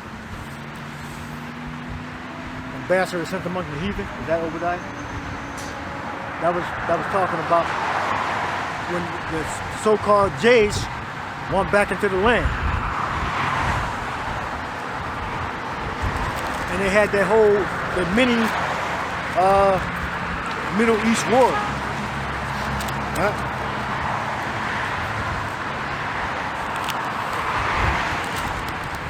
Or was it Malachi 1? Obadiah 1? Yeah, Obadiah 1. Right? Obadiah 1 and 1. Go ahead. Yeah, so Obadiah 1 and 1 says, the vision of Obadiah, thus saith the Lord, Yahweh concerning Edom, we have heard a rumor from the Lord, and an ambassador is sent among the heathen. Arise ye, and let us rise up against her in battle. Yeah, against the Edomites. And that's what they did. And they had a stalemate, or the Israelis won against the different Arabs around the region. They all attacked the Edomites because they know they're Satan. They ain't supposed to be there. They said, well, they're supposed to have a little area south of Judah and Edom in the desert. They wanted to take Jerusalem. They wanted to take the land of Israel. They knew they wanted the biblical Israelites. God be Gamal Nasser. He was a dark-skinned Arab.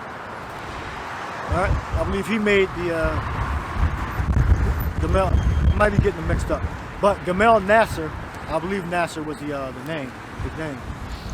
He said, how did the Israelites leave Israel black and then come back Caucasian?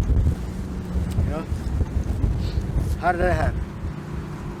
All right, so they know, those Arabs know that the Edomites ain't supposed to be there.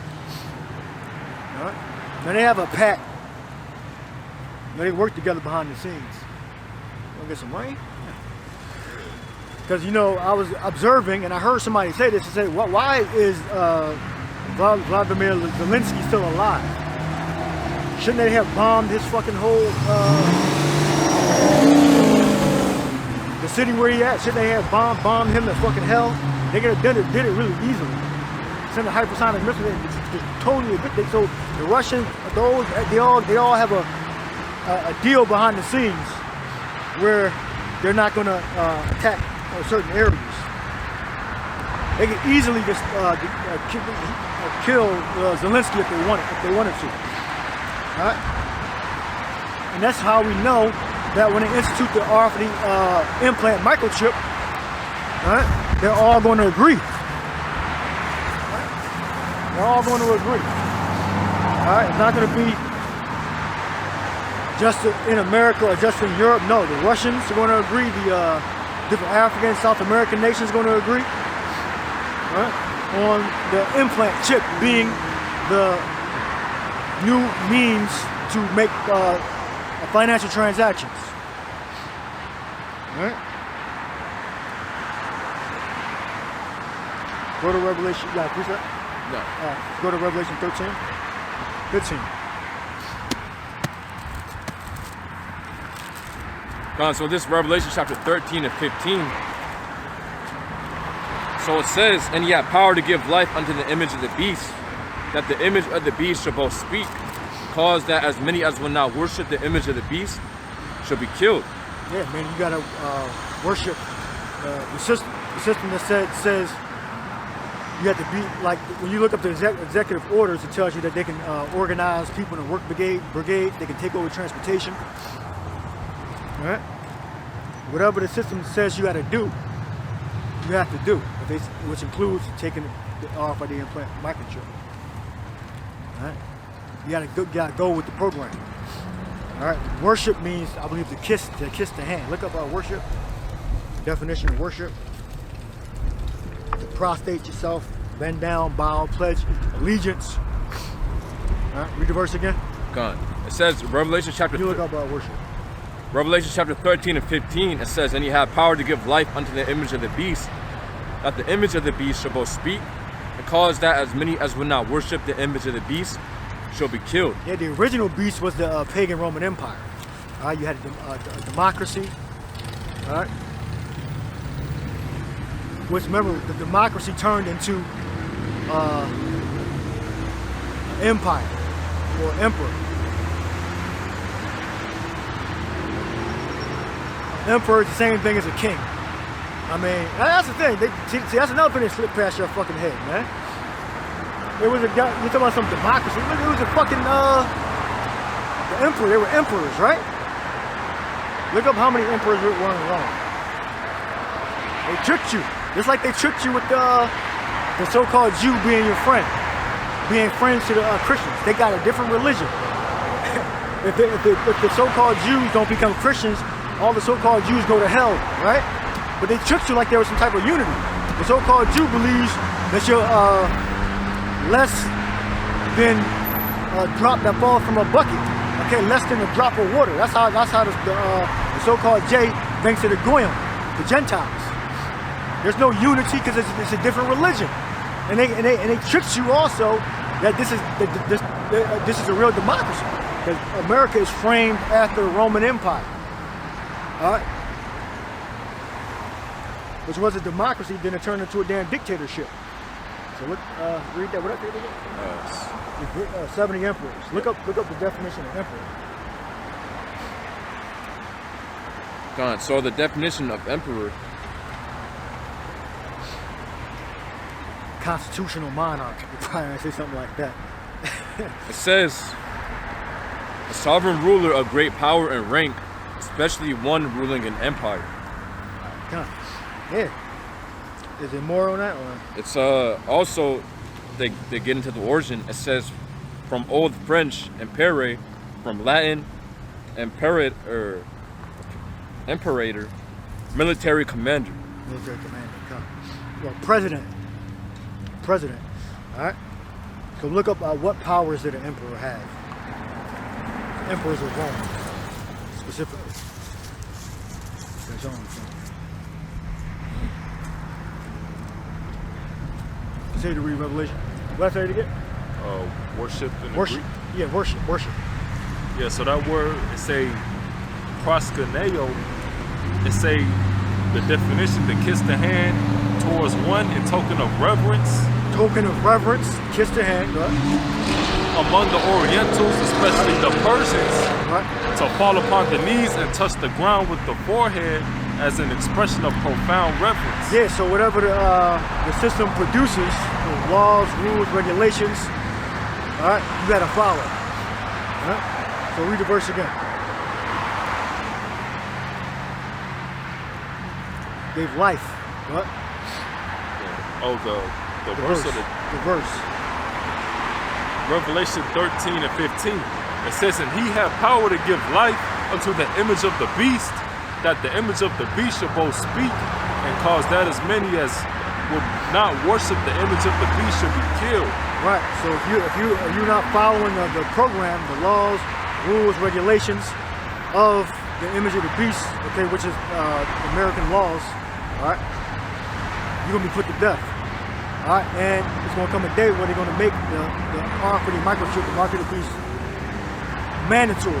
So if you're not following that rule or many other rules, you're going to be put to death. Maybe by a firing squad, a guillotine. But the penalty is death. But you got something? Yeah. All right, go finish the chapter out. Go ahead, read it. Verse 16. And he causes all, both small and great, rich and poor, free and bond, to receive a mark in their right hand or in their foreheads, and that no man might buy or sell, save he that had the mark, or the name of the beast, or the number of his name. Right, so you have to work the way you get the implant chip, mark of the beast, is if you worship the image of the beast.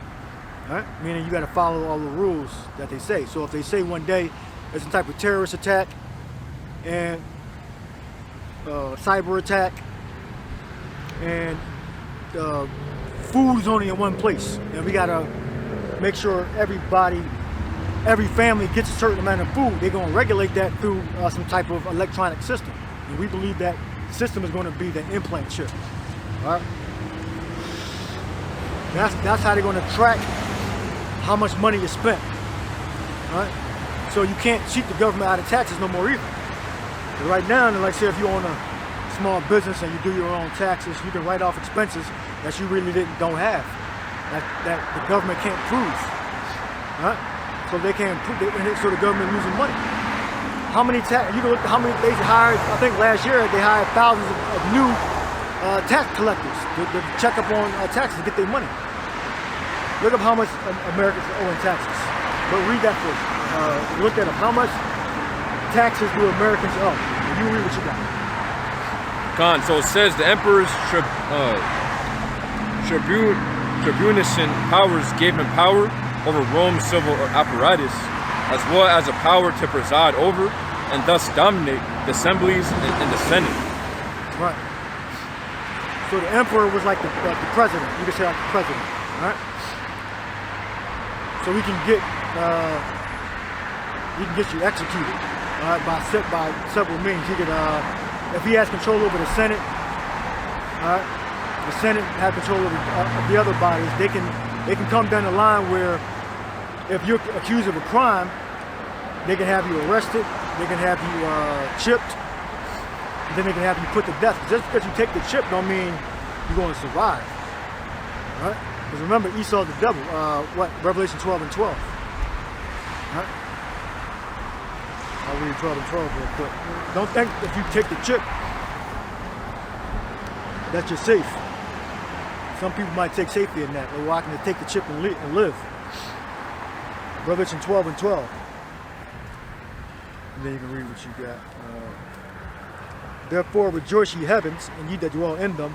Woe unto the inhabitants of the earth and to the sea, for the devil is come down unto you having great wrath, because he knoweth that he hath but a short time. All right? Great wrath means he's going to put you to death. All right? So don't take safety. Don't take safety in you getting benefits. All right? Because the benefits are only going to last for a short time. But then the wrath of the Lamb is going to totally burn America. All right? That's the ultimate end of the war. It's going to be burnt with fire. It's showing the Revelation 17th chapter. Now, what do you have? How much taxes do Americans owe? Yeah. So it's from WSJ.com on January 20th, 2024. It says most people file and pay their taxes by April 15th, but more Americans than ever owe past due taxes. As of the end of 2022, 18.6 million individual taxpayers owe the Internal Revenue Service $316 billion in overdue taxes, according to the agency. 316 billion. So that makes more sense for Esau when to bring an electronic system, so they can automatically debit what you owe. Huh?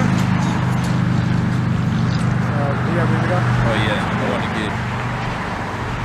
So it says, asking the question: did Romans have absolute power, or did Roman emperors have absolute power? It says the emperor was an absolute ruler who provided stability for the people. It was never a constitutional office. Quite simply, the emperor was a law.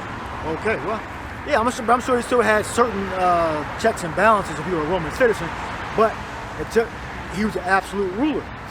So he tricked you again. They tricked you with the Judaism and Christianity thing, which those two religions can't coexist, because one of y'all going to hell, or both of y'all going to hell, according to their own religions. Right? Well, according to the Christians' religion. I don't think the so-called Jews believe in burning forever in hell. All right? And then you think that we're under damn democracy. No, we're under the image of the beast. The image of the beast evolved into a dictatorship. All right? With a Senate House. Like today. It's a damn dictatorship with a Senate House. It's going to lead into a dictatorship. And they're still going to have a Senate. They're still going to have the legislative office and all that. Well, they may abolish it, but you know, as you move toward a totalitarian system, it's more than likely they're still going to have those offices in place, right? Because the image of the beast back then, you had a total dictator, but you still had the different legislators in Rome, right? So the same thing's going to happen in America. All right? It started off as a democracy. All right? Then it evolved into a dictatorship. I believe starting with Julius Caesar. I believe when he marched his army over into Rome. There's a history on that. He wasn't supposed to bring his army into Rome. Then he got assassinated. And I mentioned last week the whole thing of why Julius Caesar was conquering the native barbarian Europeans was genocide. All right, it was to repopulate the land. All right, that's Esau's. That's what he does. That's his MO. That's his modus operandi. All right, genocide. And spreading his doctrine. All those old Roman buildings, Roman architecture type buildings you see all in Europe is because of the different campaigns the Romans had in Europe, out of Italy, whether it be in France, Britain, okay, Germany, Greece. You'll see Roman type architecture, well, Greco-Roman, technically. All right, it's because of Caucasian Edomites exporting their stolen culture, but their culture with their twist to it, you know, all over Europe. And that's how they repopulated the natives that were in Europe. All right, because the natives in Europe were actually brown, dark-skinned people. All right. Give me y'all precept. Give me Matthew. Tears in the week. Tears in the week precept.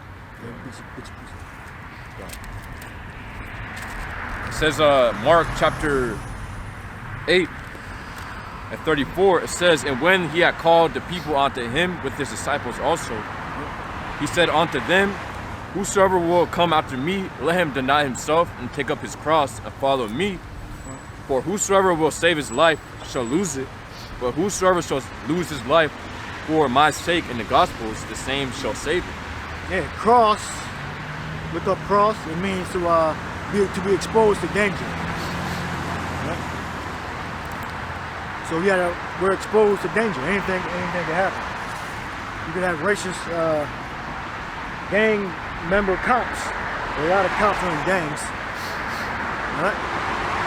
Come up to us and try to plant some drugs on us and say they got a call about a terroristic threats that were made, so we need to see some ID. All right? And don't reach in your pockets, you know, shit like that. Terrors in the week. Any another point you want to make? Yeah, you know, I was trying to go into the point, you know. Well, you're gonna have a lot of Jake, you know, thinking that if they take that mark of the beast, you know, in these times that we're in right now, that you know they're gonna save their life, because Esau's gonna have it where again, as it says in Revelation chapter 13 and 17, how you won't be able to buy or sell unless you have it. So you're gonna have a lot of Jake thinking that, oh, brother, I can't eat, we can't get any water, I can't pay my bills without that seed hit. So you're gonna have a lot of Jakes who are tricked into getting that, thinking that you're saving your life, but really you're losing it, because there's a judgment written for those who take that MOTB according to Revelation chapter 14. Being safe, which is not really safe. You put yourself in more danger, but because of your fear, you're gonna not expose yourself to danger. The scriptures say, bear the cross, bear your cross. And look up, you said look up cross, right? Oh yeah. Yeah. And them dudes, they also have a lack of faith. These people, they don't have no faith. All right, their faith is in this society. It's in Esau. All right, whatever Esau says is better for them, they just go with it. All right, they don't follow the Lord. They don't have faith in the Lord. Yeah, remember Esau said, "Don't do your own research." I did a video on that. Yep. When it comes to the taking the drug, don't do your own research when it comes to medical. I guess that's overall what he's trying to say. But he said when it comes to the C-19 thing, don't do your own research. Whoa. That's Esau. You gotta follow the system. Now you gotta worship the image of the beast. So if it's compulsory, all right, meaning mandatory, you gotta do it. And then the R for the implant chip is gonna be mandatory. Yeah. Gone. So the Greek word for cross is stauros, which means a well-known instrument of most cruel and ignominious punishment borrowed by the Greeks and the Romans from the Phoenicians, who were affixed among the Romans down to the time of Constantine the Great. The guiltiest criminals, particularly the basest slaves, robbers, and the authors and abettors of insurrections, and occasionally in the provinces at the arbitrary pleasure of the governors, upright and peaceable men also, and even Roman citizens themselves. It also says the crucifixion which Hamashiach underwent. Yeah, and it also says an upright stake, especially a pointed one, used as such in fences or palisades. Gone. It also says, figuratively, exposure to death, i.e., self-denial. Exposure to death, self-denial. So you got to bear your cross. All right. What? It also says, by implication, the atonement of a Mashiach. God, that's what it means to bear your cross means to expose yourself to danger. All right. Meaning go out and preach and risk, being persecuted. All right. Good. It's Matthew 13:24. It says, another parable put he forth unto them, saying, the kingdom of heaven is likened unto a man which sowed good seed in his field. But while men slept, his enemy came and sowed tares among the wheat and went his way. Yeah, so that's what Esau did in Europe and where we went. He sowed tares, meaning his seed, okay, bad wheat, met with the people of the other nations. All right, and he slaughtered the men, took the men captives, put them in slavery, and then raped their women. All right, that's what you do when you take over another nation. All right. Good. Now, this tares in the wheat is referring to Israelite. Esau impregnating Israelite women. All right, and the children being born of them are Edomites. What? It says, verse 26, but when the blade was sprung up and brought forth fruit, then appeared the tares also. So the servants of the householder came and said unto him, Sir, didst not thou sow good seed in thy field? From whence then hath it tares? He said unto them, an enemy hath done this. The servant said unto him, Wilt thou then that we go and gather them up? But he said, Nay, lest while ye gather up the tares, ye root up also the wheat with them. Let both go together until the harvest, and in the time of harvest I will say to the reapers, gather ye together first the tares, and bind them in bundles to burn them. The children of Esau. Alright? But gather the wheat into my barn. Those are the children of Israel. Alright? So that's a race that specifically the Lord hates. All right? He specifically hates those tares, which are Edomites, the children of the wicked, the sons of the wicked. Now go back to Malachi. We didn't finish Malachi off yet. Because the Lord specifically hates this particular race of people. You don't have to leave the book of Malachi to prove that. You can stay right in the book of Malachi. All right? And if we did finish it, well, we're going over it again. Go ahead, read it. Go on. It says Malachi chapter 1 and 1. The burden of the word of the Lord Yahweh to Israel by Malachi. I have loved you, saith the Lord Yahweh. Yet ye say, wherein hast thou loved us? Was not Esau Jacob's brother, saith the Lord Yahweh? So he's giving an example. Esau and Jacob are dead already. All right, he's giving an example about their progeny. And earlier we brought up about Sarah, and we brought up about Amalek. It's still referring to their progeny. Go ahead. Kind of says, yet I loved Jacob, and I hated Esau, and laid his mountains and his heritage waste. His mountains and his heritage is not talking about the man Esau. It's talking about his progeny. Okay? Because Esau, when he was alive, he prospered in Mount Seir. Okay? Laid his mountains in his heritage. He didn't lay his mountains in his heritage waste, but Esau was alive. Alright? That happened when he went down. Alright, when he went into slavery. Alright, during the Dark Ages. What? Done. It says, verse 3, and I hated Esau and laid his mountains and his heritage waste for the dragons of the wilderness. Yeah, his heritage is not him. Alright, because when he was alive, he had his possessions. Alright? According to the Dark Ages. Alright, when Jacob was ruling over Esau. Alright? When Jacob had the highest positions in Europe. Alright? When he was sitting on the thrones as kings. Alright? It says, verse 4, whereas Edom saith, we are impoverished, but we will return and build the desolate places. Yeah, Edom is not the man. Edom is referring to his people. All right, but Esau didn't lose his land while he was alive. All right, Esau had his land. He was rich in cattle. All right, probably gold and silver too. He was very, very rich. And he had soldiers, men under him. All right. And then some of his line even left and went up to Macedonia. Right? And it went into Italy. Right? Esau prospered. Right? Only during the time of the Dark Ages when Esau came down. Right? Then so since Esau came down, all right, meaning his progeny, he had to rebuild. All right? Good. Now he rebuilt during the time of the Renaissance. Good. God, it says Malachi 1 and 4, whereas Edom saith, we are impoverished, but we will return and build the desolate places. Now look up Edom, where he at, Edom. God, it says, thus saith the Lord Yahweh of hosts, they shall build, but I will throw down. Yeah, they. So how is they one person? So we hated Esau, all right, his people.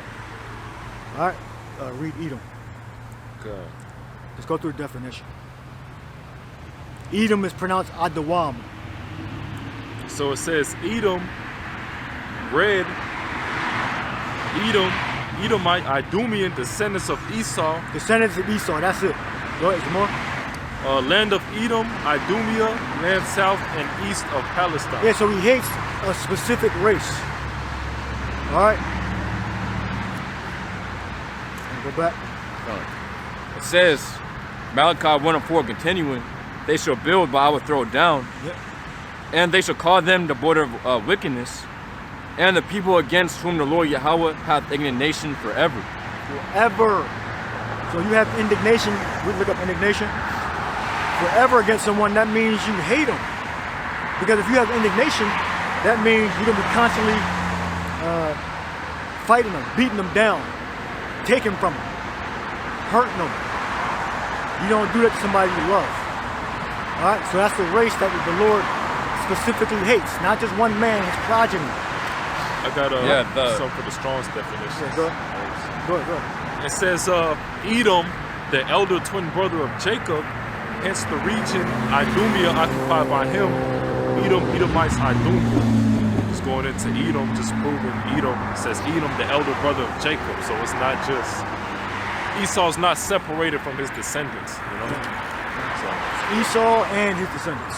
yep. Not one or the other. All right? So it does say what we wanted to say. It says what the scriptures say. It says his descendants, his people, his nation. The Lord has indignation forever. All right? Then we're going to go to book of Obadiah. 8th, I believe. Read what you got. So the Hebrew word for indignation is za'im, which means to denounce, express indignation, be indignant or indignant. And also says to be abhorrent, to express indignation in speech, denounce, curse. It also says, i.e., to be enraged, to foam out the mouth, Curse. Enraged. Go ahead. abhor, abominable, be angry, defy. There you go. Yeah, that's it. All right. Obadiah, I believe the 8th verse. Obadiah 1 and 8. It says, shall I not in that day, saith the Lord, even destroy the wise man out of Edom, and understanding out of the mount of Esau, and thy mighty men, O Teman, shall be dismayed to the end that every one of the mount of Esau may be cut off by slaughter. There you go. All right. That's the mountain of Esau. So Esau's already dead. All right. It says every one of the mount of Esau. It's probably all there in the Hebrew. Look that up. Every one of the mountain of Esau shall be cut off by slaughter. So everyone is not talking about one person. I mean, it's elementary, it's kind of simple, but you got certain people that are actually mesmerized by how stupid this damn woman is. But they think she's saying something, think she said something. She ain't saying, she's saying, she's talking, but she ain't saying shit. But she said it ain't say what she wanted it to say. It did say exactly what we wanted to say. All right? He said something, but a brother in IUIC said something, but he broke it down wrong because he ain't know the scriptures that well. So all there, call. It says, Every one of the mountain of Esau. So not Esau is just by himself, and he's gonna get killed and he's going to hell apparently. Just him by itself. That don't make no damn sense. Referring to his people. What? yeah, so it says Yakarath, which means maybe cut off. Yakarath Ayash, so meaning man. Mahar Aishawu Makotal. So basically it's saying, you know, that every man of the mount of Esau be cut off. So it's referring onto, you know, every man. What? Which, So not destroying the one man. You know? All right,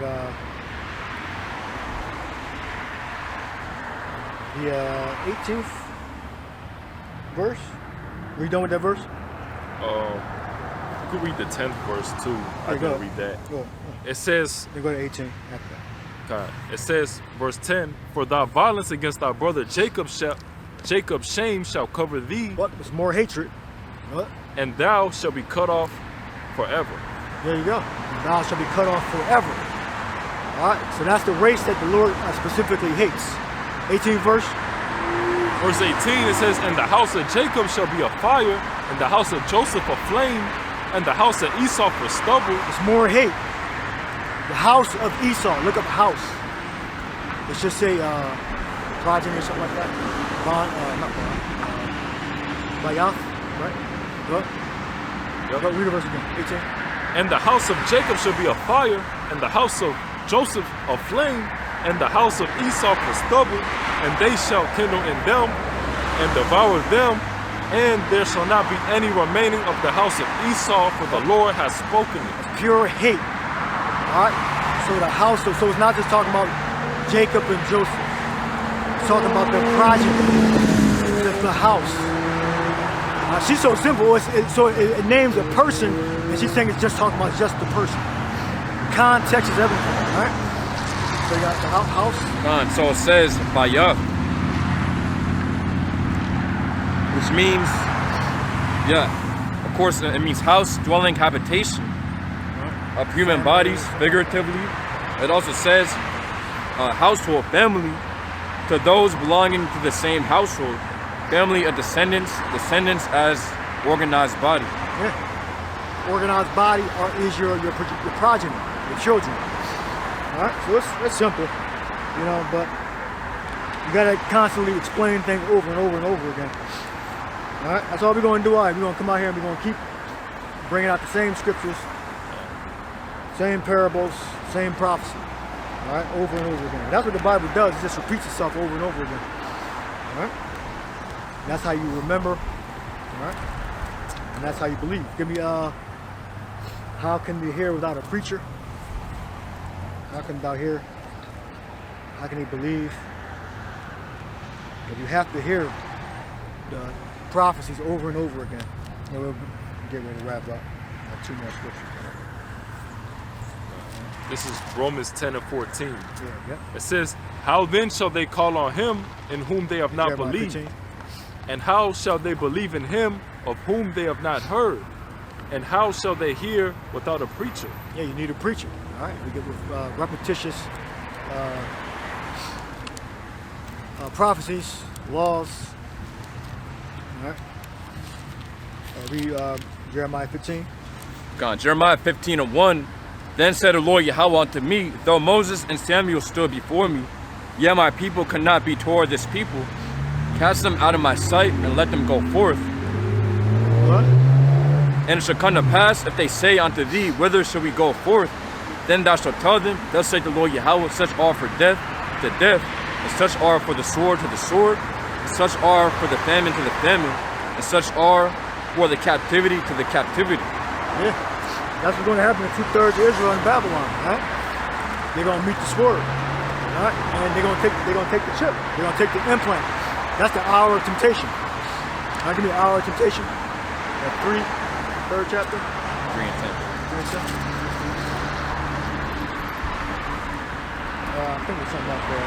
Thus unto the famine, you read that? Yeah. Famine's going to be real, but they're going to cut the cities off. It tells you at the 15th and 16th chapter, it's about the famines, the bridegroom not having the bride not having a bridegroom. All right, and that idiot woman that was on the video, she's going to be one of those women weeping and gnashing teeth before the fire because of the famines, because of the cities being cut off.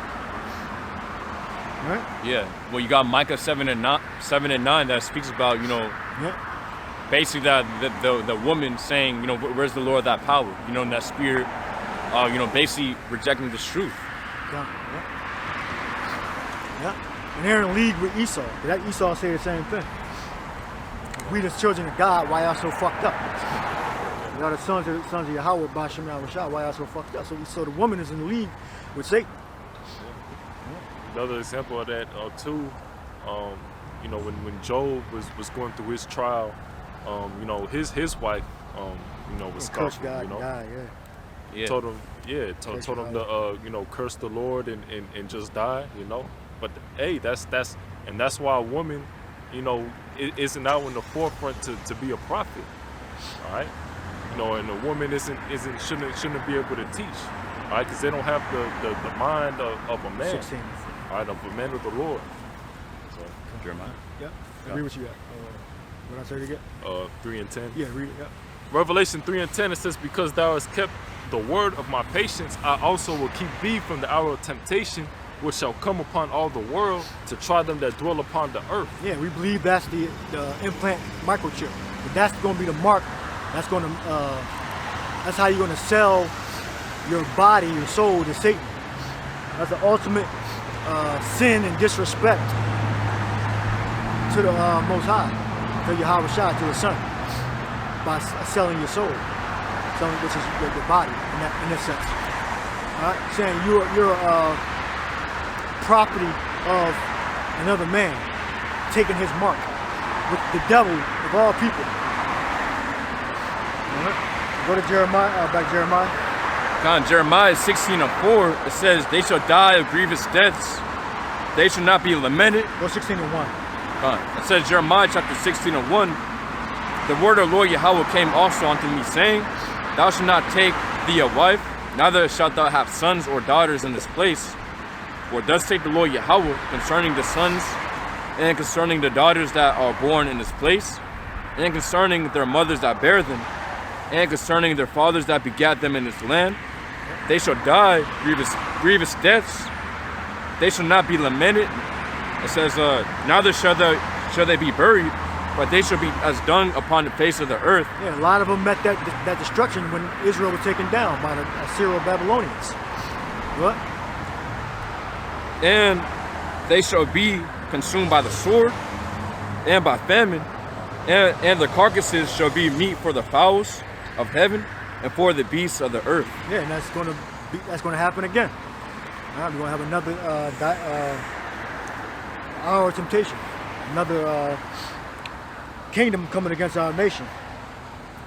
And give me where it says Ezekiel's wife died. Ezekiel's wife died. Yeah. You gotta be willing to sacrifice everything to serve Yahweh Shai, especially in that hour of temptation. Yeah, Peter's wife was sick, or his mother was sick, I believe. All right? These are things that we're gonna have to endure. Now, if we are of the elect, we're gonna survive the hour of temptation. All right? And we know the curses that we just read are going to come upon 2/3 of Israel. All right? Famine, the sword, peril, great fear. Right? Got Ezekiel's wife dying. Gone. So build up a little bit to that. Few verses, whatever. Yeah, so it says Ezekiel chapter 24 and 15. It says, also the word of the Lord Yahweh came unto me, saying, Son of man, behold, I take away from thee the desire of thine eyes with a stroke. Yet neither shalt thou mourn nor weep, neither shall thy eyes run, or it says, neither shall thy tears run down. Forbear to cry, make no mourning for the dead. Bind the tire of thine head upon thee, and put on thy shoes upon thy feet, and cover not thy lips, and eat not the bread of men. So I spake unto the people in the morning, and not even my wife died. It says, and I did in the morning as I was commanded. It said not to weep. That was one of the commandments. Yeah, it says, yeah, neither shalt thou mourn nor weep. Yeah. All right. So Ezekiel had to understand death and separation. All right. So we know many of our people are going to fall by the wayside because they don't have the gift, like we read in the beginning, the grace. Grace is a gift that everybody hasn't received it. And we can't force anybody to receive the gift of grace to understand the knowledge of the truth. All right? Do you have anything else? All right. That was it. That's it. You got anything else you want to add? I'll read this. This is 2nd Esdras 2:37. Yep. It says, "Oh, receive the gift that is given you, and be glad, giving thanks unto him that hath led you to the heavenly kingdom." Thanks, yeah. And that's first is the knowledge. Knowledge, knowing that the kingdom of heaven is within us. I'm going to get that real quick. So the kingdom of heaven is not through observation, nor can you say a little here, a little there. If that's right, I haven't read in a while. But the kingdom of heaven is within you.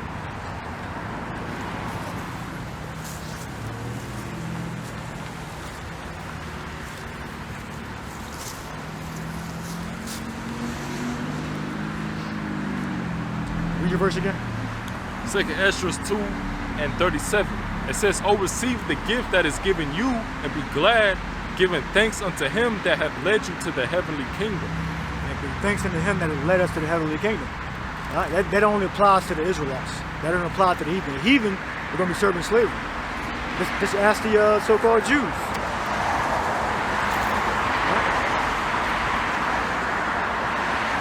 Yeah, what? It says Luke chapter 17 and 21. Neither shall they say, lo here or lo there. Go up a little bit. Come. So it says Luke chapter 17 and 20. And when he was demanded of the Pharisees, when the kingdom of the Most High should come, he answered them and said, the kingdom of the Most High cometh not with observation. Neither shall they say, lo here or lo there. For behold, the kingdom of the Most High is within you. Yeah. So basically, he was confusing their ass. They were totally confused. Like, why would he say that? He could have answered that a different way. The point was that the kingdom starts with the people. Okay? Kingdom starts with the people. And the Lord didn't know, because the hour when he can see it though, but the Most High is the only one that knows the exact day when the children of Israel are going to be redeemed. All right? But the information that he did give him was very valuable, because the kingdom of heaven starts with the people of Israel. All right? So how are the people of Israel the so-called Caucasian people, and they don't even accept the Lord? So they can't be the people. Like I said, they tricked you. It's not the same religion. The Christianity and Judaism is different. All right? If you don't believe in the Messiah, the Christians believe you burn in hell. So that means 99% of the Khazar Edomite Jews are going to be burning in hell, according to the Caucasian Christian doctrine. All right? So we'll leave that there. Hope y'all were edified. Shalom. Shalom. Shalom to the next lesson.